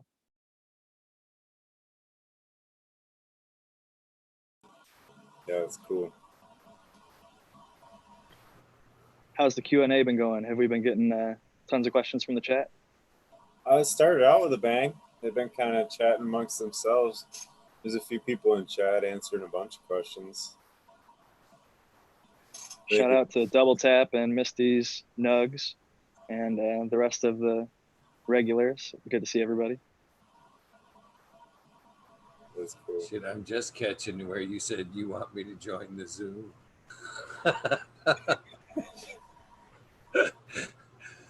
Mr. Jack, I seen you It's all flashing in good. the corner. You flashing in the corner. Yeah, I know there's actually a female gardener in the area for me that just last year won, or the bud she produced won. It was like a Grower's Choice Award. It was just a random thing at an event, but they had some nugs and entered it and ended up winning. So it was Miss Nudie Grows. Shout out to Miss Nudie Grows of the Hydro Hustlers panel. She occasionally comes on Growing with my fellow growers, and she's just a Canadian cannabis grower. She grows both commercially and home grow like Spartan. And she actually took second place in the 4 Plants Cup up in Canada. Everybody can grow there 4. And she had a jelly bean that was pretty fire. It looked good. And apparently everybody else agreed because, I mean, getting second place, I don't know how many entries there were. I think it was like 25 plus maybe. I don't know exactly how many samples went around, but everybody sort of got to sample each other's. I think they all sent in an ounce and then it got split up. They can legally send samples to each other in Canada. But yeah, I'm hoping to get her on the ladies panel because I think she could really represent well and would be a good addition to that panel as well. And she proved it. I mean, that's a blind taste test and she won second place. It's pretty damn good. Oh, yeah, it is. Thank you, Date Grower. Yes, I am on top chatting yet. All right. I like Jay Dz's comment. I never hit weed and said, yuck, a woman grew that? Like, yeah, right? DJ Short wrote in his book that he felt female and women gardeners were just better cannabis growers across the board in his experience. And I think it's They because have a better sense of smell, yeah. and just I think they're oftentimes less ego driven sometimes, and like they're willing to accept if something went wrong and try and improve upon it, or like take like a critique. Like if you listen to Canna Queen's episode, she talked about she was posting her early grows, and some people would kind of like be negative, but some people would be constructive, and she would take that feedback and really just run with it. And it shows if you're like receptive to feedback, growing online, even as a new grower, you can go from like not knowing what you're doing at all to growing like pretty well to growing like really damn well in a pretty short period of time if you just take advice from people that actually know what they're doing and point you in the right direction. You know, I'm kind of I don't know how to say this without putting my foot in my mouth. I'm not like stereotypical or anything like that. I really believe the ladies have a lot of knowledge to bring. Okay. And I'm susceptible to taking in that knowledge from a woman grower. No big deal to me at all. You know, I don't see the difference in anything. But maybe it was me being stupid or just silly in the first episode of this woman growers panel thing today, and it might just have been the little kid in me. But the announcer, I don't know who was the announcer today. Who was the gentleman that Brandon kind of narrated? Russ. Brandon. He runs the commercial facility out in Oklahoma, Majestic Craft Cannabis. He used to live here in San Diego, and he's had terpenes tested at 12% in dry flower. One of the best organic cultivators I've ever met. That's amazing. But there was just one thing, and like I said, it was probably just the school kid in me that made me laugh at the beginning of the show. And I guess maybe it was just me being overly sensitive because it was like women. You know what I mean? The panel there, and I don't know. It's probably more or less me being stupid nonetheless. But he introduced himself in the panel and everything, and then he says, it was just the way he said it, I guess. He says, is there any, and I'm not hitting it word for word, I'm paraphrasing here. He says, is there any subject or anything you guys want to fucking like pop out with, or first off? And it's just the way he said, you want any of your talents you guys want to pop off with? And I don't know, it just the wording and the reference of it being women, it just kind of said, I don't know, it put a fucking weird picture in my head. It was like, I don't know, any of you girls just want to show us your breasts or something like that. I don't know. It was weird. How he worded it, I got a chuckle out of it, but I don't know. I enjoyed the show though. It was just that initial, I'll have to go back and listen to it again. It was just the way he worded it. I got an initial chuckle out of it. Like, really? Did he really just kind of worded that? It was because it was all women. It was a weird choice of words, I guess. Where I think he's from, in like the eastern part of San Diego, they have sort of a interesting dialect. I'm from the Midwest, and I guess people would say we have an interesting dialect. People laughed at me when I'd come out here and say pop, talking about what Eagle is probably just sipping on. But out here they call it soda, and they make fun of me for calling it pop until you say, well, it's soda pop. So it's like just regional and depending on where you're at. So I don't know. They make fun of the way you talk, eh? I know what that's like. Oh yeah, like I said, if it was totally the school kid in me. If it would have been a panel full of nothing but guys there, and he's like, so which one of you guys want to fucking pop off with a subject or something like that, I would have probably not even thought nothing of it. But since it was a panel of girls, and just the way he said it, it just kind of was. Hey, he's not treating them any different. He's treating them like equals. There you go. He's not talking down. He's talking to them just like they're one of us. No. I wasn't. I'm not, saying it was a bad thing or nothing. It's just. I know. I think you got the idea in your head that he was like saying something about like flashing, or somehow that reference made you think of something. Like I said, it was Maybe totally Eagle's the school in kid in me. Oh, I'm sure it was. It's all right. We still love you. It usually is, but it wasn't. Mine too. It wasn't nothing to do with the show though. I don't know. Just listen to the beginning of it and see if you can pick out what I'm talking about there when you get a chance. I think you'll catch it. You'll know exactly what I'm talking about when you hear it. I don't know. Maybe I'm I'm being stupid, but I did get a chuckle out of it. That's straight I actually missed the first like second or whatever. I caught like the live thing. I was at work and I had to listen while I was like on hike, just with like one earphone in. But it's within the first 2 minutes. Section. Yeah, it's within the first 2 minutes. The rest of it, it was a great show. I seriously enjoyed it, but it was like within the first couple minutes, and I was like, I don't know. The school kid in me, I was like cracking up a little bit. Hey, speaking about accents, Charley's Farm. What are you doing over there? How you doing, bud? I haven't seen you in a while. I don't think if we've ever even formally talked before, but I always love watching your episodes, man. You're doing good stuff over there. And I'm happy that you're in the position you're in and you know the people you know, because shit, it's a good thing you are where you are and doing what you're doing. Thanks, Jack. It's a pleasure to meet you. No, I don't think we've ever talked before either. And yeah, You always have some good stuff in chat. You're one of the regulars. I was like, I'd love to be able to meet these guys. Love to be able to meet these guys. Thanks for all the kind words, the questions.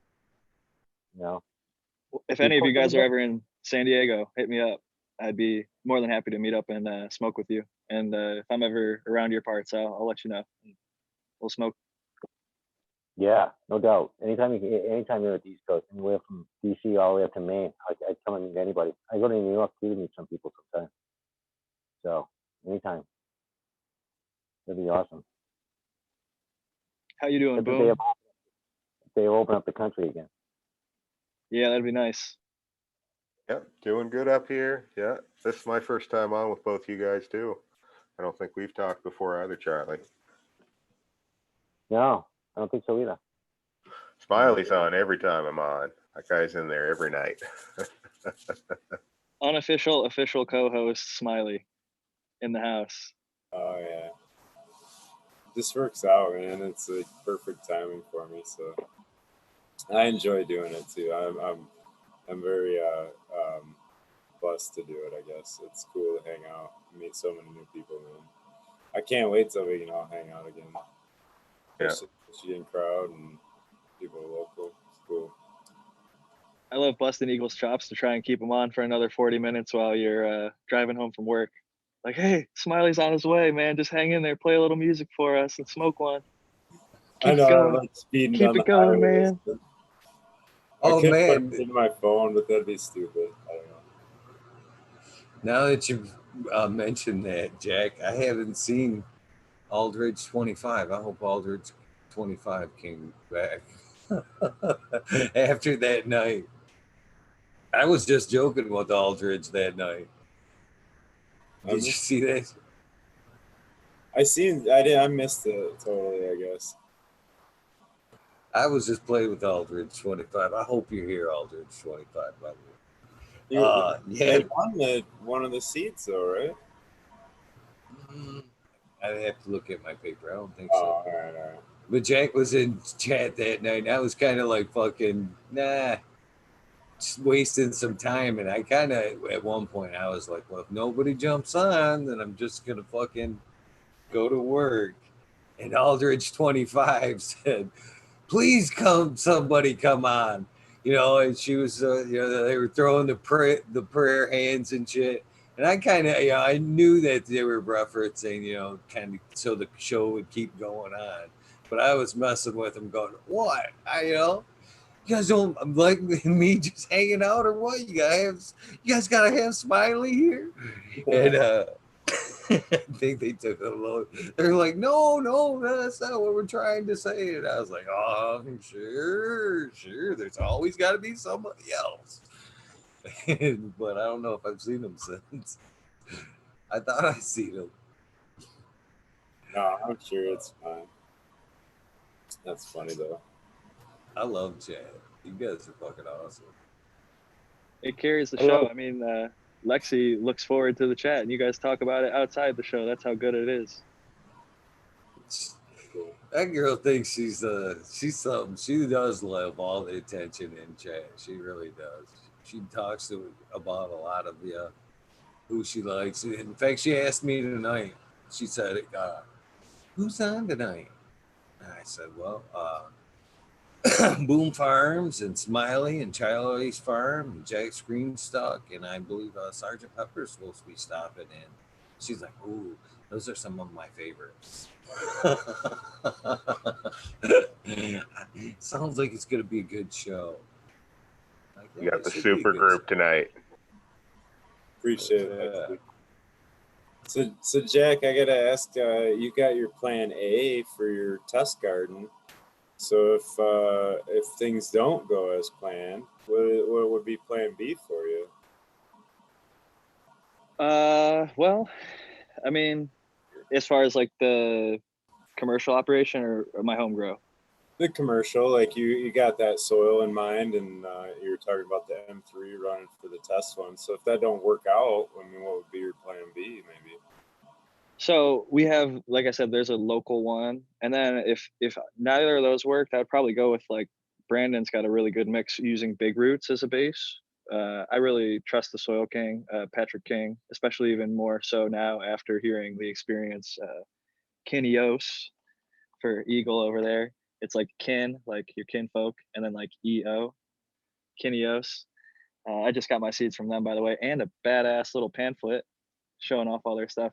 Their experience that they had with the Soil King when they went there really like made me like and appreciate him even more. Like I respect his product because the whole for growers by growers and like actually like meaning it and standing behind it and putting out clean, good quality tested product.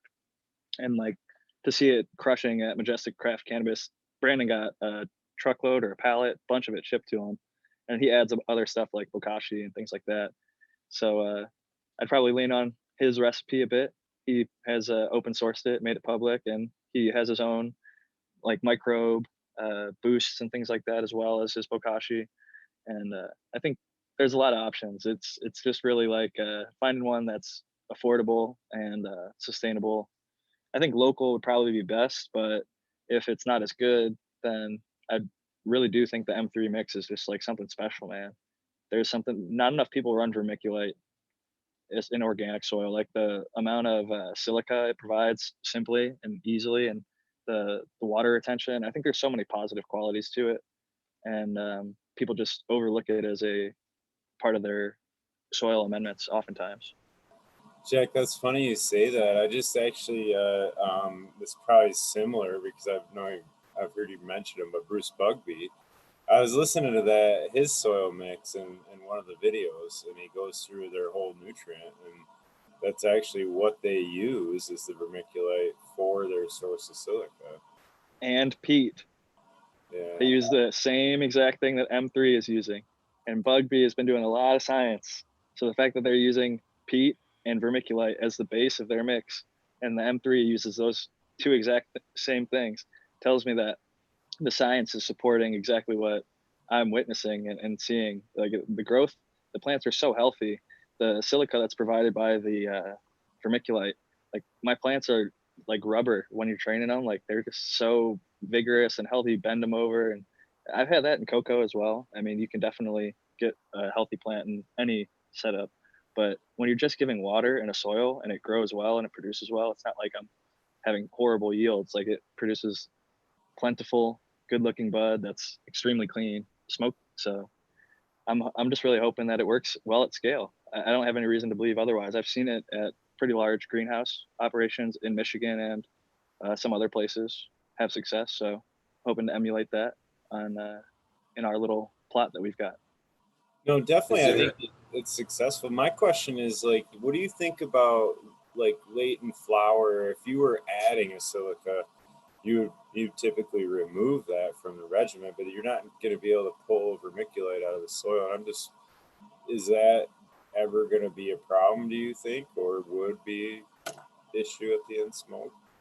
See, I don't think it's like a chelated version or whatever. Like when you get like one of those like Elite 91, whatever, like the super concentrated silicas that's immediately available. When it's in the vermiculite, I think it's sort of like how the plant uptakes nutrients. I would imagine it has similar uptake of the silica. I don't know if exudates have any, like if it puts out exudates to get the silica in the vermiculite, or if it's just uptaken in a different pathway. That's some science that I haven't dug into quite yet. But I will say, just from the experience of like the end user, the smoke has never come out like bad in the bud quality, like when you're trimming it. I've heard some people, well, what's the common complaint with if there's too much silica, that the flavor is not going to be good? Yeah, I would imagine so. I guess I've never thought about it, but that whole comment about vermiculite, I actually have a soil mix I got to do here coming up, and that's why I'm considering adding it. But that was just kind of the internal debate on certain things. I don't know, and I don't know either. So I just was asking, throwing it out there. Is that something, Jack, that you're going to be able to re-amend and reuse, or is that going to be a new soil every time? New bag. We're gonna re-amend and reuse. We are gonna have a compost pit on site, and we're gonna do worm bins as well.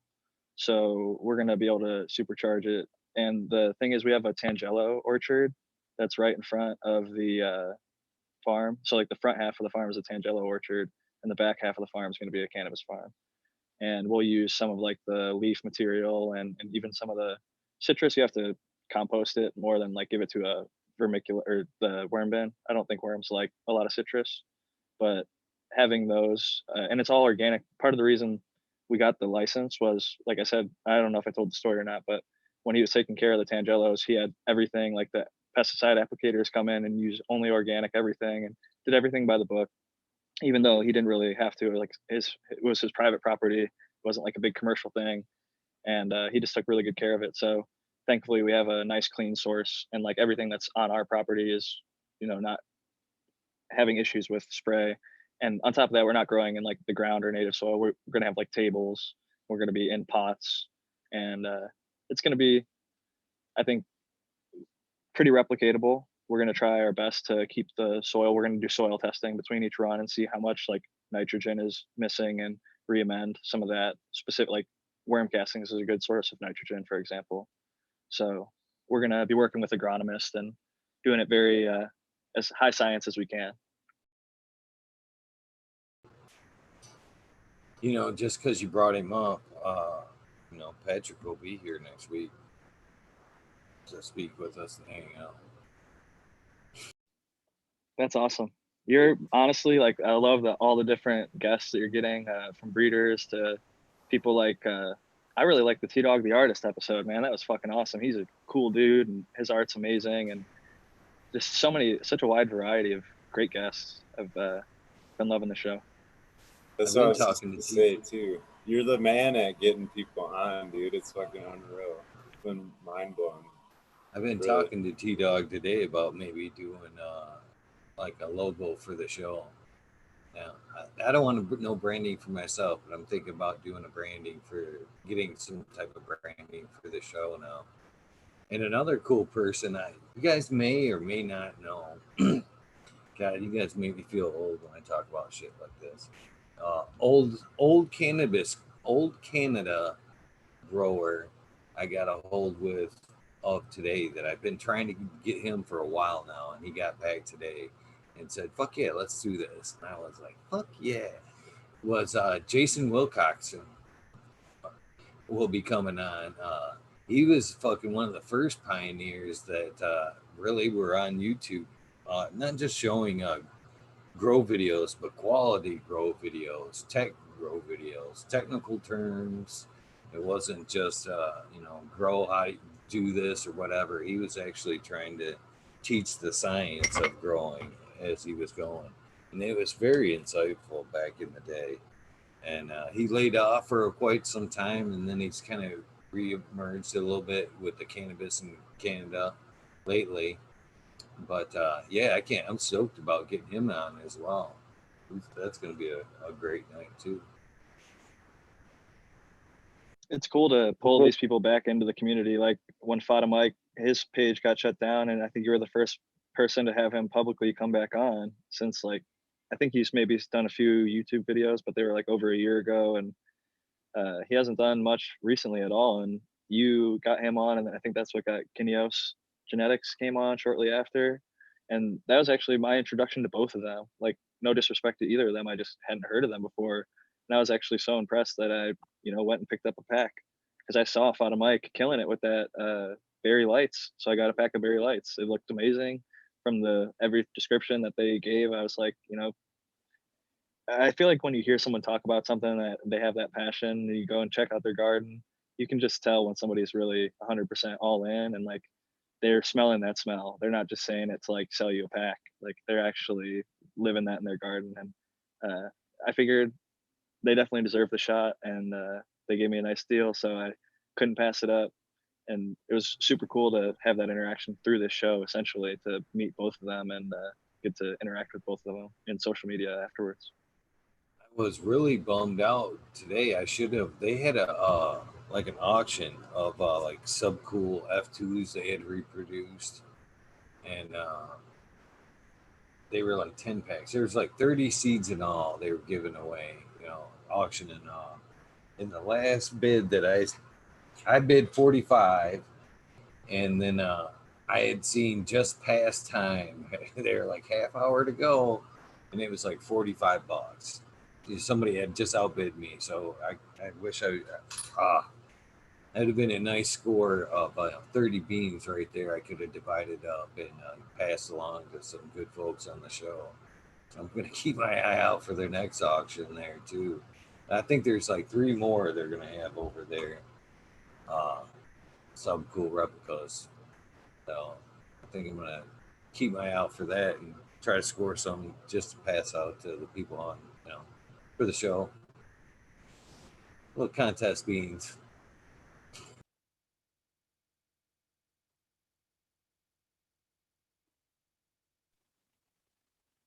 Hey, just get back to that vermiculite question that you were asking about, Jack, or Smiley was asking about. Yeah. You're doing completely organic, straight organic inputs, right? Yeah. So Yeah. you're triggering the plant to only uptake what it needs when it needs it. Towards the end of its life, it's not going to need the silica. It's going to know it. It's not going to put its energy into taking up any more silica. It shouldn't be. Just like any other need.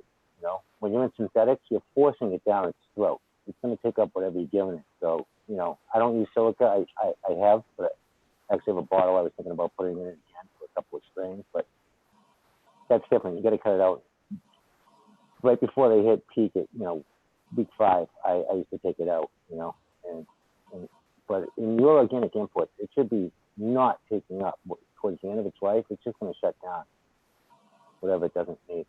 It's going through its natural cycle.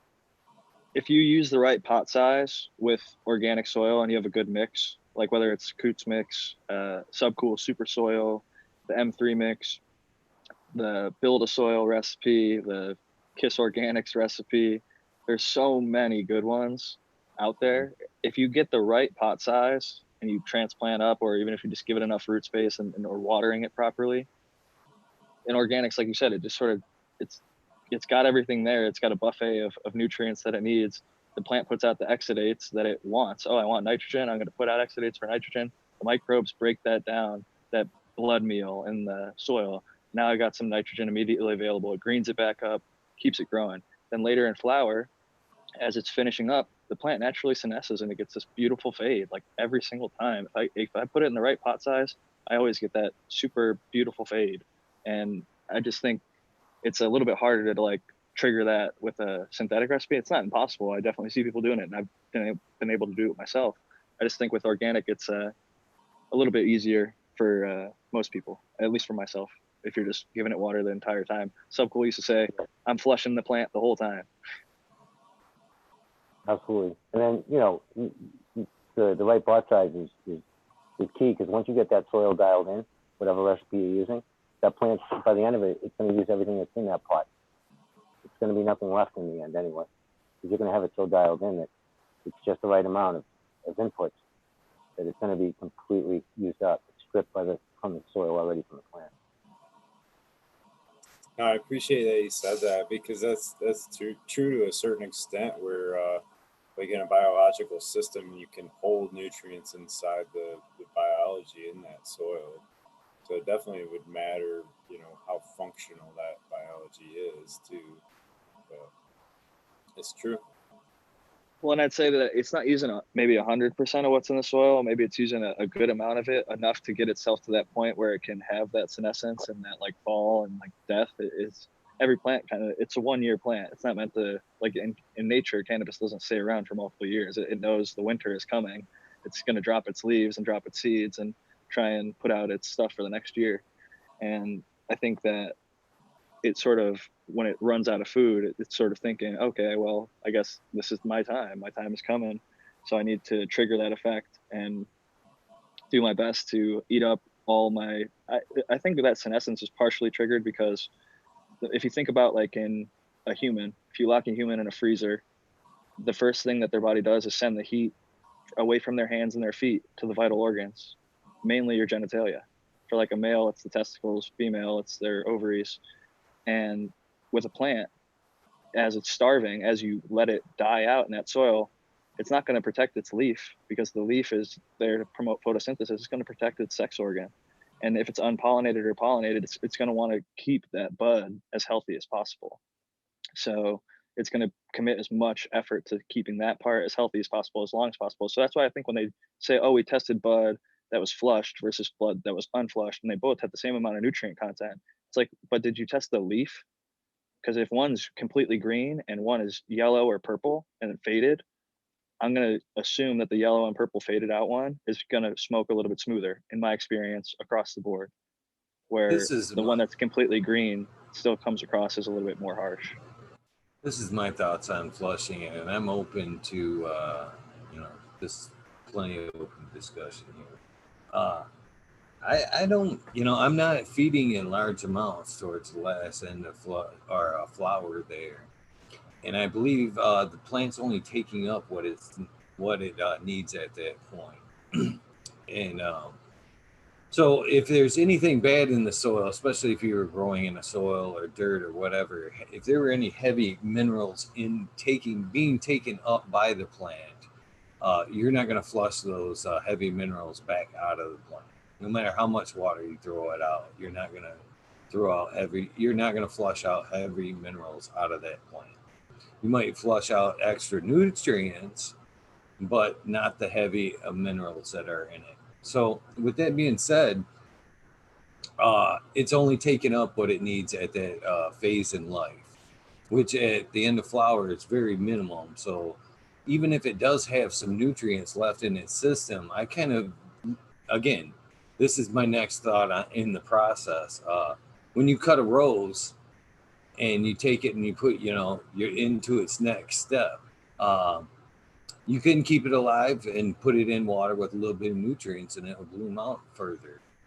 It can still possibly take up nutrients and bloom for some time. So in my mind, any nutrients that after you cut that branch and you're hanging it, that flower's still doing something. You know what I mean? It's still alive at that point. There's still processes being had in the flower there as it's dying off, because it's not dead until it's completely dry. So I think any nutrients that might be caught up in that bud or in that stick that's still there might be burned up in the drying process and in its last chances of life. What do you guys' thoughts on that? I can confirm one part of that for sure. It's chlorophyll. Chlorophyll is definitely lost in the cure. You can look at that. There's people that are like real experts. There's that guy in Michigan, actually, John Carlos Canagar. He cures the chlorophyll straight out of the leaf so that there's zero chlorophyll in it. He uses cannabis and hemp leaf to make these beautiful cannabis cigars with absolutely zero chlorophyll in them. And they're extremely smooth smoking by all accounts. I haven't had the chance to try one yet, but he's from like a 5 or 6 generation, like Nicaraguan, like tobacco curing and like rolling family. And they use these techniques and transition them over into the cannabis space. And with curing, I've noticed like with like people that talk about the freeze dried buds versus like herbs now versus like hang dry. I think some of the stuff in the herbs now, if you get it that very first day or two, it's still going to have that like greener taste, where if you like dry it and let it cure in your jar, that the chlorophyll definitely breaks down. It's a VOC, or volatile organic compound. That's one of the big problems with the hemp. You see those big marshmallow roll-ups that they're doing on those big hemp fields where they chop it all down with a tractor and they wrap it up in that big white sack. Well, a lot of that shit gets turned straight to black bud rot and mold, because when they put it in there with too much moisture, it's off-gassing chlorophyll. It's off-gassing so much shit that is just being stuck in that bag. And it's not, imagine like if we harvested our whole crop and just stuck it in a jar and never burped it. That's basically what they're doing with that hemp. And the chlorophyll is one of the more damaging and disgusting smelling of the volatile organic compounds. When you cut your grass and you get that sort of fresh grass smell, that's often found in the earlier parts of the cure. And some people get like a hay smell as well. That's the chlorophyll you're smelling. You're absolutely right, Jack. That's what you're smelling, is the chlorophyll. That's that hay smell. And that's what that curing process is all about. Because you want that bud to get down to pure carbon, because that's what you're smoking. You want that carbon. Watch Clean Genes. You've got a whole couple of real in-depth talks about exactly what's in that end product that you're smoking or processed. And you've got to get the chlorophyll out of it. I have a friend that has that 80,000 square feet. He uses the columbine. I watched his process. You can see it on Instagram, Southie Adams. Horrible. He processes it. It's just hemp. He's got the only outdoor mass. Uses a mini columbine, puts it in the sacks, but then they just immediately blend it up into a friggin', almost like a pulp, the whole plant. And they're processing it all into CBD to make it drinks for the shelves and everything else. Even though he's So doing complete organic, it makes me wonder about that. What you just, your point right there about you're just using it right away. Where's all that chlorophyll? Still in the plant. So am I to understand that the point of the cure is to get the chlorophyll out, and that's where the taste is coming from? Because my opinion, you know, the long term, you know, we've talked here, me and Smiley, several times about the benefits of a long term cure and how the different flavors come out in a long term cure. And I don't believe, from what you guys are saying, that it's the chlorophyll that's dispersed that is bringing out the new flavors in it. I think it's more along of the VOCs that are breaking up in the jar and mixing with each other, and it's that new like smell that's being embedded into the bud that kind of brings out the new flavor profiles, not necessarily the loss of chlorophyll. You know, the broken down It's a process combination. of chlorophyll. It's a combination of both. So what you're seeing is earlier in the cure, there's some very, very, terpenes are aggressive. They're used in cleaning agents like floor cleaners. Pine sol, the reason that they use pinene and limonene, they're extremely effective cleaners. So when you get a fresh harvested bud that has the maximum amount of terpenes, if you test it day 1 versus day 15, there's gonna be more terpenes day 1, but it's extremely harsh on your throat because it's just not, there's so much, not just the chlorophyll, but the other earlier terpenes, some of them are a little bit harsher on your throat, where often those are the lighter ones. I think they're like mono, sesqua, and diterpenes, like 5 carbon, 10 carbon, and 20 carbon. And with that, I think what you're experiencing when you pop that lid off that jar and you smell it, those terpenes have already volatilized off the bud and you're inhaling it and they're lost. You can see that in lab tests. Each time you open up the jar, you go from like a 2% terpene flower on day 1 to like 1.95 to like 1.9 to 1.85 over a month or over a few weeks. So what's happening is you're losing some of those terpenes that account for some of that flavor and smell, and it creates a new profile.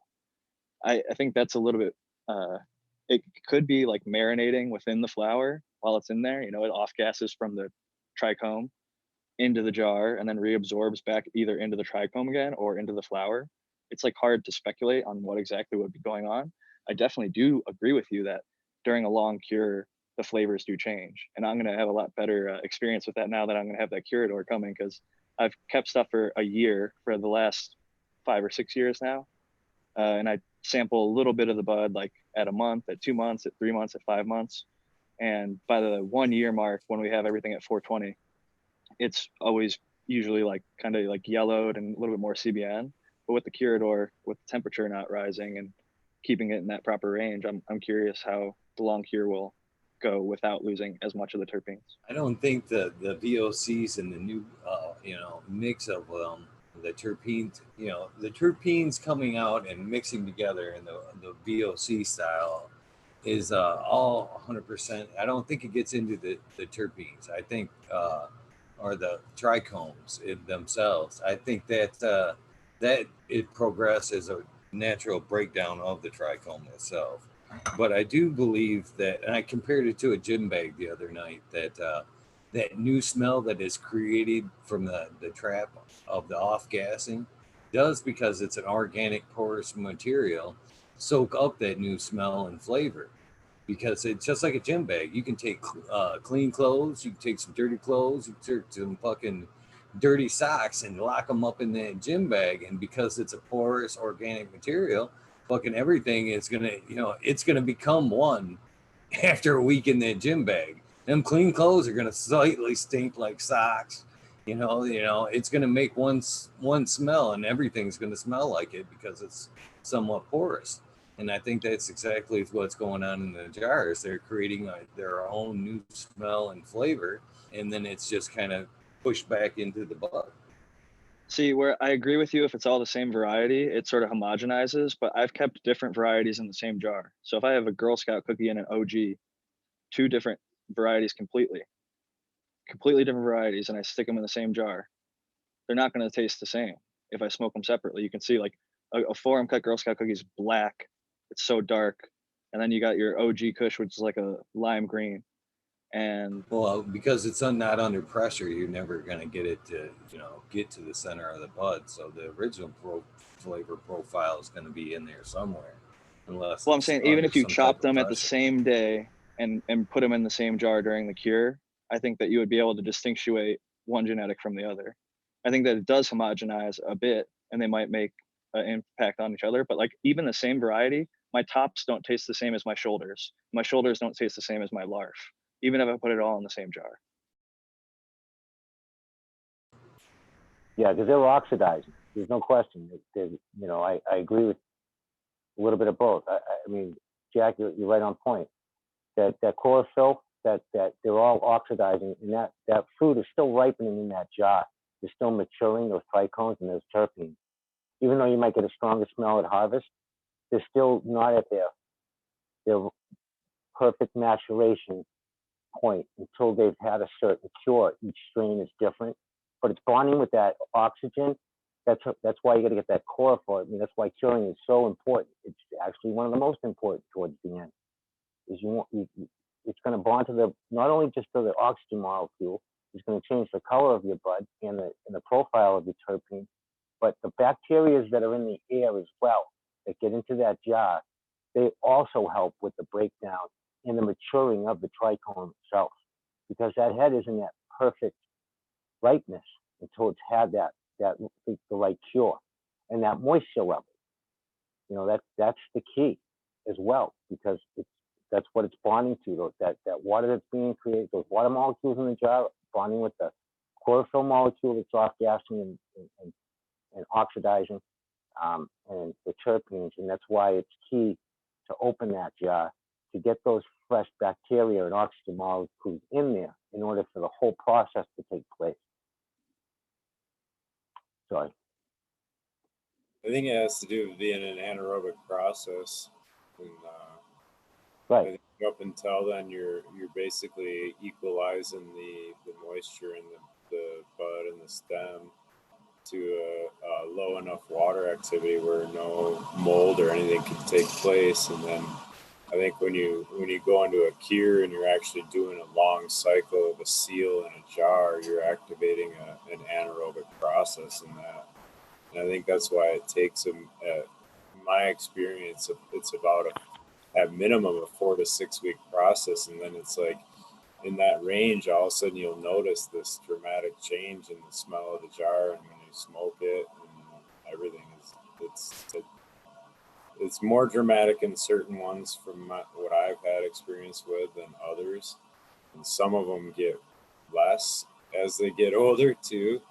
But there's certain ones that, like phenos that I've hunted out, different sisters or whatever, and say it was the one I didn't pick, and I've had a 1/4 ounce of that sitting around in a jar, and like you smoke it and you're like, holy shit, man, I don't know why I didn't pick this one. This is badass. I don't remember it being this badass, but it's badass. So there definitely is a process that happens. I love this. TJ Short talks about his like Vanna Luna that he doesn't like to smoke because it's too heady until it's 2 years into its cure, and then it's his favorite bud. He's like, oh, it's my absolute favorite, but you got to wait 2 years. And I'm like, that's not a great selling point for your seeds, but people love you anyway, so they'll probably buy it. But like, man, 2 year cure, that's some serious business. And Jack, would you agree with that statement about like if you want to know if your dry's good, try to long-term cure and keep some bud around? You'll figure I definitely think everyone should try it because I think every variety is different. Like my strawberry daiquiri, I really liked it early into the cure. It tasted so good fresh. It was like just way better fresh than it was even at like a month. And I had different jars that I kept sealed versus ones that like I do a little sample of at least one jar to see like what's it like at a week or 2 weeks or 3 weeks or 4 weeks into that cure to see where I like it most, because ultimately I don't give a damn what the lab tests say. I care about my own personal experience. It's like if it tastes good to me at 4 weeks, then I'm going to write that down and say, okay, I like this variety at 4 weeks into the cure. And then some of them 6 weeks or a month or 2 months. Like sometimes 2 months I find is like really, really good for some stuff, but 1 month is really good for other stuff. And Sub always talks about he would keep stuff for like 10 months and longer. And I typically haven't loved the stuff that's aged unless it's something that I really want to like be sedating.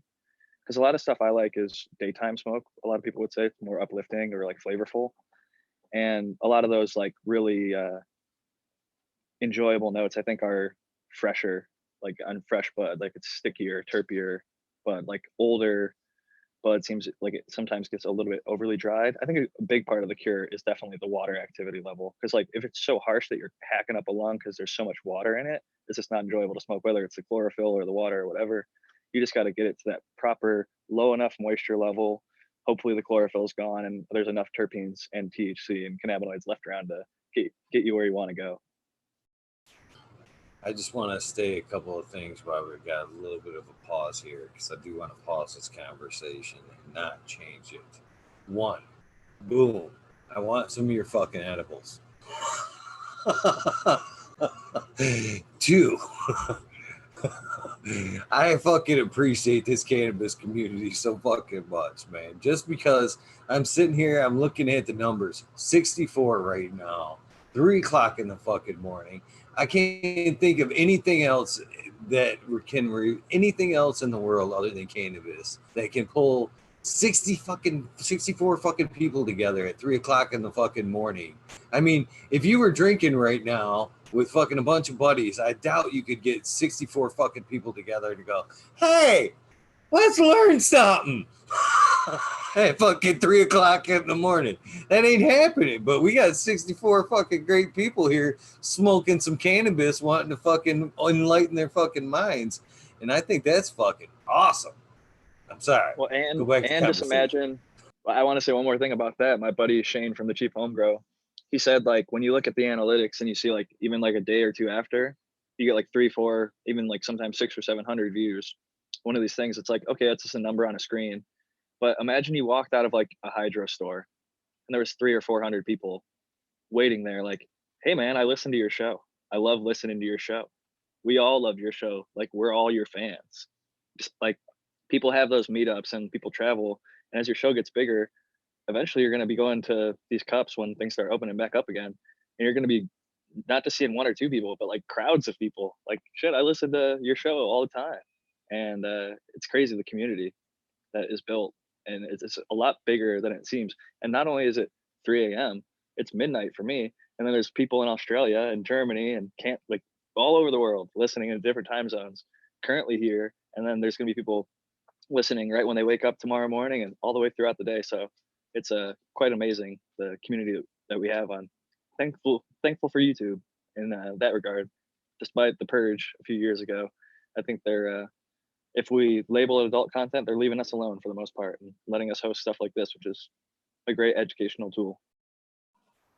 I agree with that too, Jack, because there are some great shows even like, I don't know, like I just love hearing about growers talking over in UK too, you know, it's a different scene than what we're used to over here. And like, they talk about different shit and it's interesting, you know? I love the Growing with My Fellow Lads panel on Cheap Home Grow. It's the UK version of like Growing with My Fellow Growers. And they're always talking about like no sell, no smell, no tell. You can't tell anybody, you can't sell it to anybody, and you can't fucking have it smell because you'll get busted and your ass will get taken to jail still. And I think all of us, I don't know, I might be mistaken in this, but I think every single one of us is in a legal territory where we can all legally grow the plant. Don't take that for granted. I think there's some people in chat too that are in red states, you know, and shout out, man. Hopefully it changes. So, and don't be afraid to advocate. I used to go to council meetings before it was legal here in California, and I tried my best. And despite my efforts, we kind of got shut down. I was trying to lobby for like people's rights to grow in greenhouses and outdoors, and to have access to delivery for medical patients everywhere, which thankfully we got. We lobbied for home grow. I wasn't a big proponent of Prop 64, but the fact that it allows people to all grow 6 plants if you're over 21, that's a big win for California and any state. If you're in a red state, I would say don't bite for legalization if it doesn't include home growing. It should be part of your rights, and it's a pivotal part of legalization. If it's not that, they're basically just having a monopoly, and they're going to tax the hell out of you, and it's going to be extremely expensive, and you're going to be stuck with the same street people that you used to go to, more than likely. Before I was I was legally, I could grow. I fucking grew that shit, and I was a big advocate for it. One of my good friends, Charles Schneider, was one of the fucking driving forces in getting Michigan medically legal, and it's fucking awesome. You know what I mean? I would have done the same fucking things I did all over again. I'd do it all over again to push this shit along. Boom, where are you at on the whole flush thing? We talked about that, and I think that was where we left off. Maybe did we go to another topic after that? Yeah, I do a 14 to a 21 day flush in cocoa. Yeah. So my Do you monitor your runoff ppm at all? Like, do you try to get it down like below 50 ppm or 100 ppm or a certain EC or anything like that? I don't have runoff because I'm in the auto pot system, so I just let it leach. You know, that's why I go 21 days, really let it leach out. But no, there's no runoff, so I couldn't really test it. And I was saying earlier in the show before you popped in, if you did top water the auto pots, the way the wicking action happens, that's where all your salt buildup is in the dry part at the top. So if you get that wet, now it becomes bioavailable again. I just want Interesting to hear you run the auto pot. Sorry, Eagle, go ahead. I didn't mean to cut you off. I had a fucking brain fart in the middle of that. A lot of fucking people don't realize back when I did grow before it was legal here, and I had, you know, like I said, my friend Charles helped push it illegally here in Michigan. But a lot of people don't realize that something else on my credit here is I helped start one of the first provisioning centers or dispensaries back then in 2008 here in Michigan, the CRI, the Cannabis Research Institute, rather, in Clio there. It was like what we all hope for now. We were the first people to try that shit. We ran it for almost a year and a half until Clio, where they had the cups at now, fucking ran us out. We ran a multi-phase like provisioning center. We had a doctor that came in twice a week. We had like a farmer's market in the back for caregivers to sell product and make it available to patients. We had a gym area for club members to work out in. We had like a area where you could just come in and after you bought your cannabis, you could hang out and like watch movies and play PlayStations and shit. We were in that for a year and a half before the city smacked us down there. So like I said, you know, I tried to push as hard as I could here in Michigan for legalization, and you know, like you said, you don't be afraid to get out there and do that shit because you're only going to push it along for the next guy. You might get smacked down in your efforts, but persistence is key. You know, you'll get him. You know, I'd like to think what we did there was pave the path for the other people that followed us not too long thereafter. I never thought it would be legal in my lifetime. Yeah. You know, I spent 30 years more than that. You know, I mean, we didn't go legal until they didn't decriminalize until 2010. 2012, we finally went legal. But you know, it was medical at first, obviously, and we had to put, you know, it was a ballot. It wasn't done legislatively. The only place to do legislatively was Vermont, and then California, obviously. No, actually, California was on the ballot, wasn't it? It was voted in by the people, wasn't it? 1996. It was Prop 215. Yeah, 215 at first. Yeah. I'm just talking about the recent one, you know. Oh yeah. That was more recently, like 2018, I think. Yeah, but I mean, you know, I started in '77 outdoors when I was 13 years old, and you know, that was the biggest worry. I mean, it was a worry. Every time you went out to go look at your plants when you were growing, thought for sure there was somebody sitting behind that bush waiting to just friggin' crack your 15-year-old ass and throw it in jail because that's all they wanted to do over a friggin' flower. Look what Nixon did. Nixon had one of his top guys, one of the most conservative people at the time in the Nixon administration, go and study it in California, study cannabis. He came back with a report saying that it was a harmless plant, that people should be able to grow it in their backyard. And what did Nixon do? Nixon went and stuffed it. And this was from one of the most conservative guys that you could actually, I can't remember his name, you can look it up. And Nixon just buried it. He goes, we're not going forward with that. That's for sure. And he buried it, over a friggin' flower. What was his name? Salinger, the first guy put in by J. Edgar Hoover in 1937, was put in charge of the first Narcotics Bureau. And they Harry Anslinger, yeah. That's it. Anslinger, that's it. And what did he do? When he was told he was supposed to eradicate the plant, he crossed the Potomac River and looked both shores from end to end. As far as the eye could see, there was nothing but friggin' hemp plants growing in cannabis. And he goes, they want me to get rid of this thing? It's growing everywhere wild. And he's like, hey, they want me to do it, they want me to do it. And that was on the other side of the Potomac, only a couple miles away from the White House. It's all been bullshit. It's all been bullshit. I know friends of mine whose lives were ruined because go screw themselves, the government. It's crazy in all of our lifetimes that we've sort of seen it go from like one of the hardest drugs you could go to jail for a super long time and have your life ruined over. So like, oh, it's medical, it's a medicine. Like, and it is, I agree with that 100%. And now it's like, oh, it's recreational. You can smoke it and just have fun. And like, it's legalized and taxed. And, it's not only that, it's essential. Like it's so important that during a pandemic, people are still able to go out and get it in most states that it's available. We wouldn't have the modern world that we have in modern society that we have without it. It built this world. It conquered countries. It fueled colonialism. It was hemp. Wouldn't be sailing the seven seas without it. I urge people to stay on the medical side myself for multiple reasons, mainly because now that it's rec here in Michigan, if it's caught in your system, now you can be treated like it's an alcohol, basically, because it's a recreational drug. To where there was a brief time span here in Michigan when it was medical, you were covered under your medical card. If you got caught with it at work in your system, well, you had a card for that. You didn't have to divulge that at the time, but if you got caught with it in your system, you kind of had that ace in the hole, and you still had that ace in the hole. If you're still carrying a med card and you get into some trouble at work, and because cannabis stays in your system for such a long period of time, because of lack of good testing, you could get fired because of cannabis still being in your system. Just like they could easily say, well, it's in your system. You were intoxicated. You're done. You're intoxicated.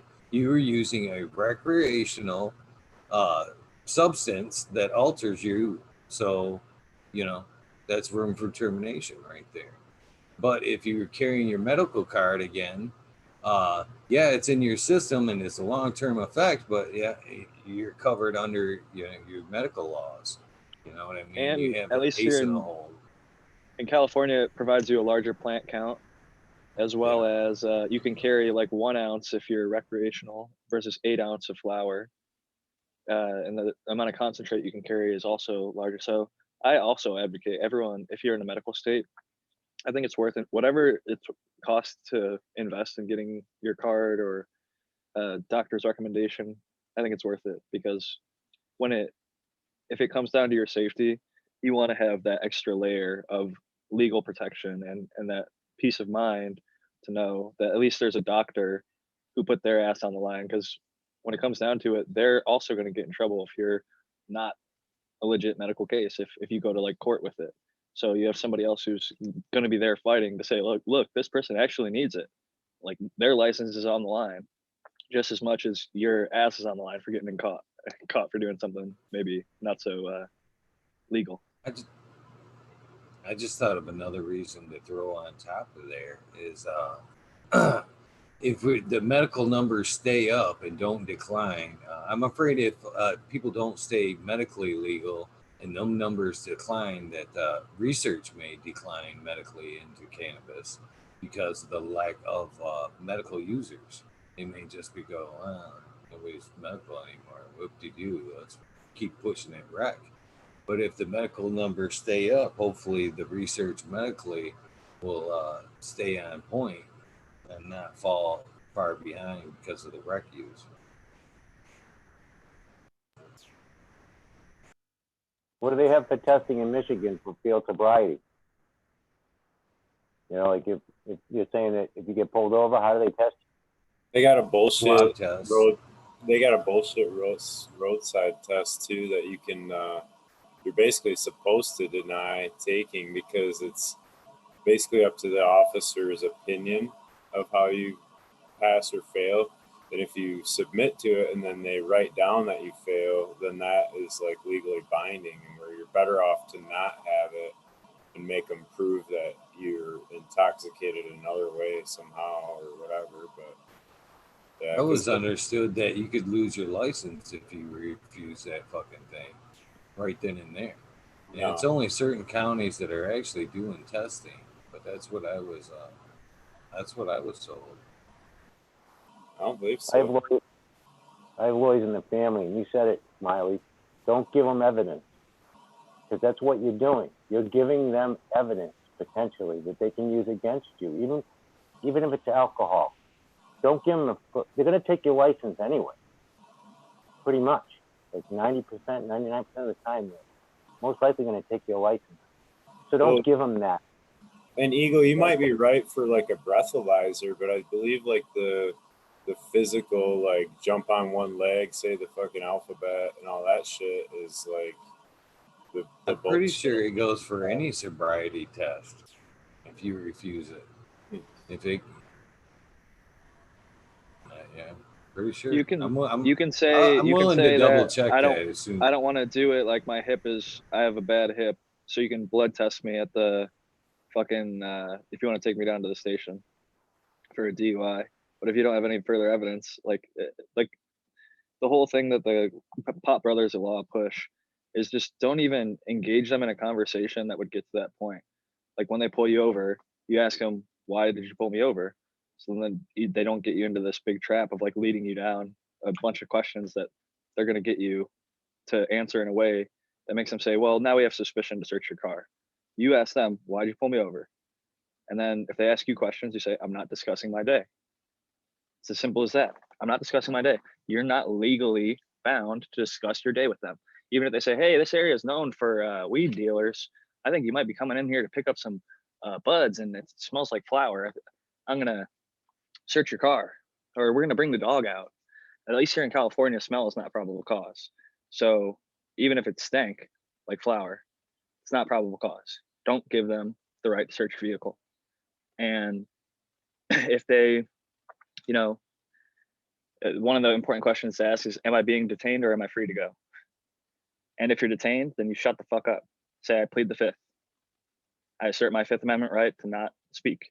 And you give them absolutely nothing, because then when it goes to the court, all they have is a video of you getting pulled over saying those, 30 words. And they have no reason to have searched your car unless you have something in plain sight. There's a plain sight law where if they can see something in your car, then they can search it. But other than that, as long as you weren't doing some sort of crazy ass driving, like if they pulled you over for your tail light, or even if you were speeding, okay, I'll take my speeding ticket and I'll be on my way. If that's what you're being detained for, take the speeding ticket. But you don't have to get yourself in trouble and say, oh, I had a little bit, or oh, I've got my medical card. Don't try and fucking reason with them. Don't even bring it up. Yeah, it's a civil violation. I got pulled over with a cheap piece on the front seat once. I don't know if the guy could smell it or not. It wasn't some airtight Tupperware at the time. This was a few years, like 5, 6 years ago. And this was at 2 o'clock in the morning, and I must have stunk because I just came from the garden, dropped off my old partner, and was going home. And he said he pulled me over. I forget. Oh, you know why? Because I think I pulled down the street. That's what I did. I pulled down the side street on the way home. I had to pee so bad. I just pulled over, took a pee, and then got back in the car and was pulling down the road. And I was in a beat up old Jeep. He got me. He could see me from behind some bank, and I was kind of up on a hill by a new development, so he could kind of see that he couldn't see what I did. He just saw that I pulled over. So they didn't come and see. He had to pull me about pull me over a half mile down the road. And I asked him why he pulled me over, and he goes, well, I saw you pull over up there. And I said, yeah, I have a electrical problem in my car. And then he said, well, what if I search your car? And I said, excuse me. I said, this is a civil violation, a moving violation in my car, if anything, which it's not. I'm completely legal. And he goes, well, what if I search your car? And I said, well, why would you search my car? I said, has a crime been committed? Have you accused me of committing a crime? Has somebody called in a crime and I fit a profile? And he stood there for about 5 minutes just staring at me, getting red. This is an older guy, probably. I shouldn't say older. He's younger than me, probably in his 40s. And next thing I know, I had 2 other cruisers around me. Completely forgot that because I was legal. So I wasn't even thinking about the QP that was over on the floor on the passenger side. But he didn't search me. I told him I was right down the street. I said, he goes, well, there's been a rash of break-ins around this area or something like that. And I said, yeah, funny you say that. I said, 2 weeks ago, my house got broken into, and I'm only about a mile down the road. And he goes, oh, really? He goes, what's the address? And I gave him my address to my house. And he actually called it in. With such and such address broken into, and the cop got back, and they actually called my hometown, or the town I was living in, not my hometown. They called their police station to find out if I was telling them the truth. And as soon as he found out I was telling them the truth, he let me go. He had to. Didn't even write me a ticket. But just to give you can stand your ground and tell them you're right. Period. Well, that shows you the extent that they'll go to, though. If you say anything, if you make up a little lie and think, oh, they're not going to look into this, they will look into it. If you say, oh, I was just down the street getting a burger. Well, if there's not a burger restaurant, they're going to say, what burger restaurant were you at? Oh, there's not a burger restaurant over there. So it happens to be you're coming from an apartment where they sell cannabis, marijuana. We're going to search your vehicle. Like, give them as little as possible. Like, not that you did anything wrong there, but like when they asked you that question, or when you said, oh, my house got broken into a mile away, you gave them a thing to go into and investigate. And they could even at that point, like, make the argument to say, oh, we need to search his car to see if he is lying or not. About, like, in not that particular example, because it was too specific, they brought it up and they were able to phone it in and verify there was a break-in, etc. But like, it could be the smallest little in. So that's why this group of attorneys actually made a script. So if you go to Pot Brothers at Law, they're California based, so this is only for people in California, but it does apply. It works in many states, I would say. Some states, unfortunately, though, smell is probable cause. I'm not sure which ones, though. I need to look into that more.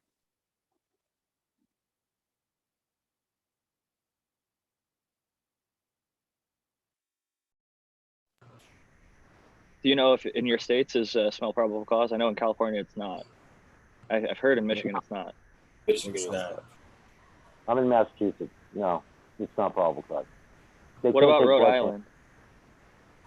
Rhode Island? Yeah, I do believe it is still probable cause. I'm not sure though, 100%, but I'm almost positive. I think that was one of the things that's brought up every once in a while with people. The difference between. I heard my buddy who lives over there, Shane at the Cheap Home Grow, was talking about how like one of their like lead politicians was basically like married to one of the guys who's got like one of 2 big cannabis licenses. So they were trying to like basically fix it so they'd make all the money and not allow home grow and a whole bunch of other stuff like that. Yeah, the little story about the governor that's in Rhode Island there, Gina Raimondo. She there's two retired state police officers that basically own, I think it's either 3 or 5 of the dispensaries. I mean, they're really the only dispensaries that are down here. And they're the ones that created the monopoly. When other people a few years ago wanted to open up, they were like, no. They made a $5 million donation.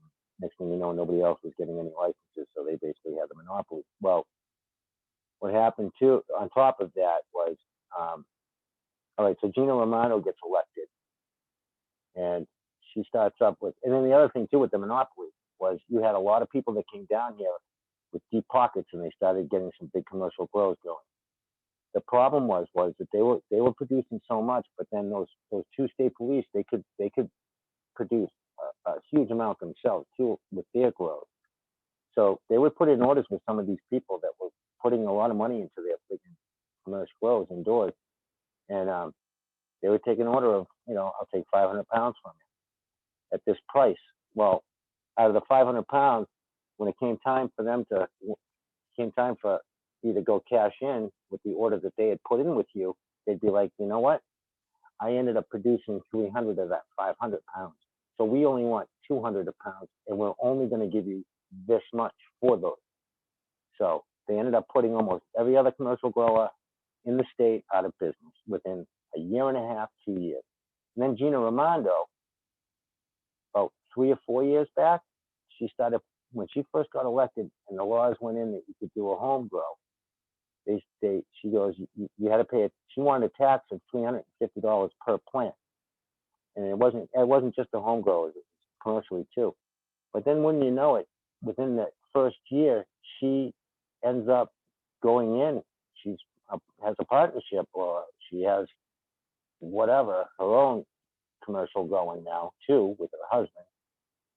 And next thing you know, she only wants $25 tax per plant now that she's got her thing going.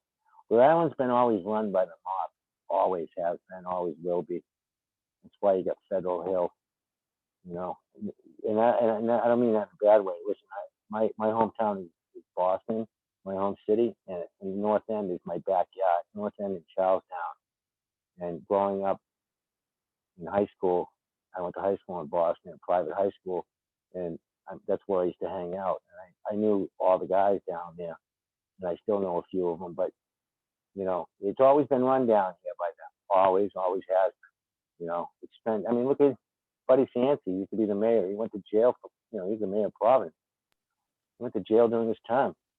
What do you guys think about? Got reelected again. What do you think about like George Soros and a few of these billionaires that are like kind of quietly investing several $1 million into getting cannabis legalized in some of these states? What's funny is you say they put money into it, but in the same time, Soros tried to block it in Florida. The first time they voted on it, Soros put like $5 million in campaigns last minute to block it down there. That's interesting because he's been pushing to legalize it pretty much everywhere else. So maybe it was he didn't like the policy or something. But I had that was like yet.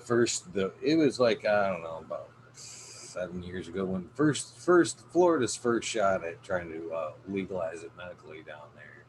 He was largely responsible for putting money behind it to smack it down at the last second. Now, I also wanted to point out, Smiley, that we were both right.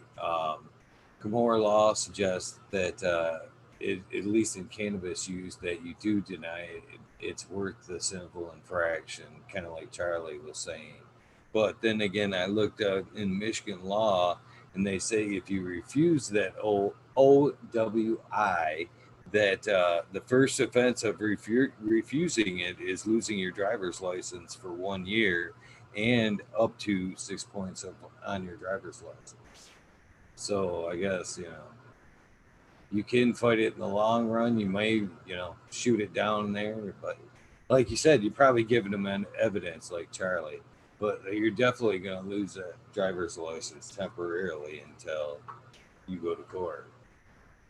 Well, don't give them a reason. Don't have red eyes. If your eyes get red when you smoke, then put in eye drops. And if your breath stinks, then fucking eat a cough drop.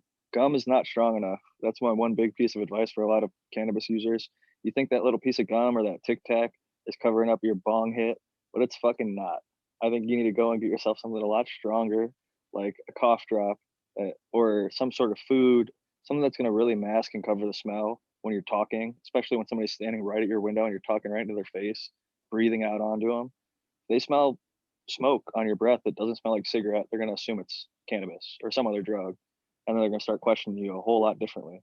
So I've been pulled over several times and theoretically been pulled over while using cannabis, and never have they suspected it because I didn't give them any reason to, other than maybe the one time where I actually had it in the car and they smelled it and cop beat the shit out of me and pulled me out of the car and illegally searched the car. But that's a different story. I love the theoretically.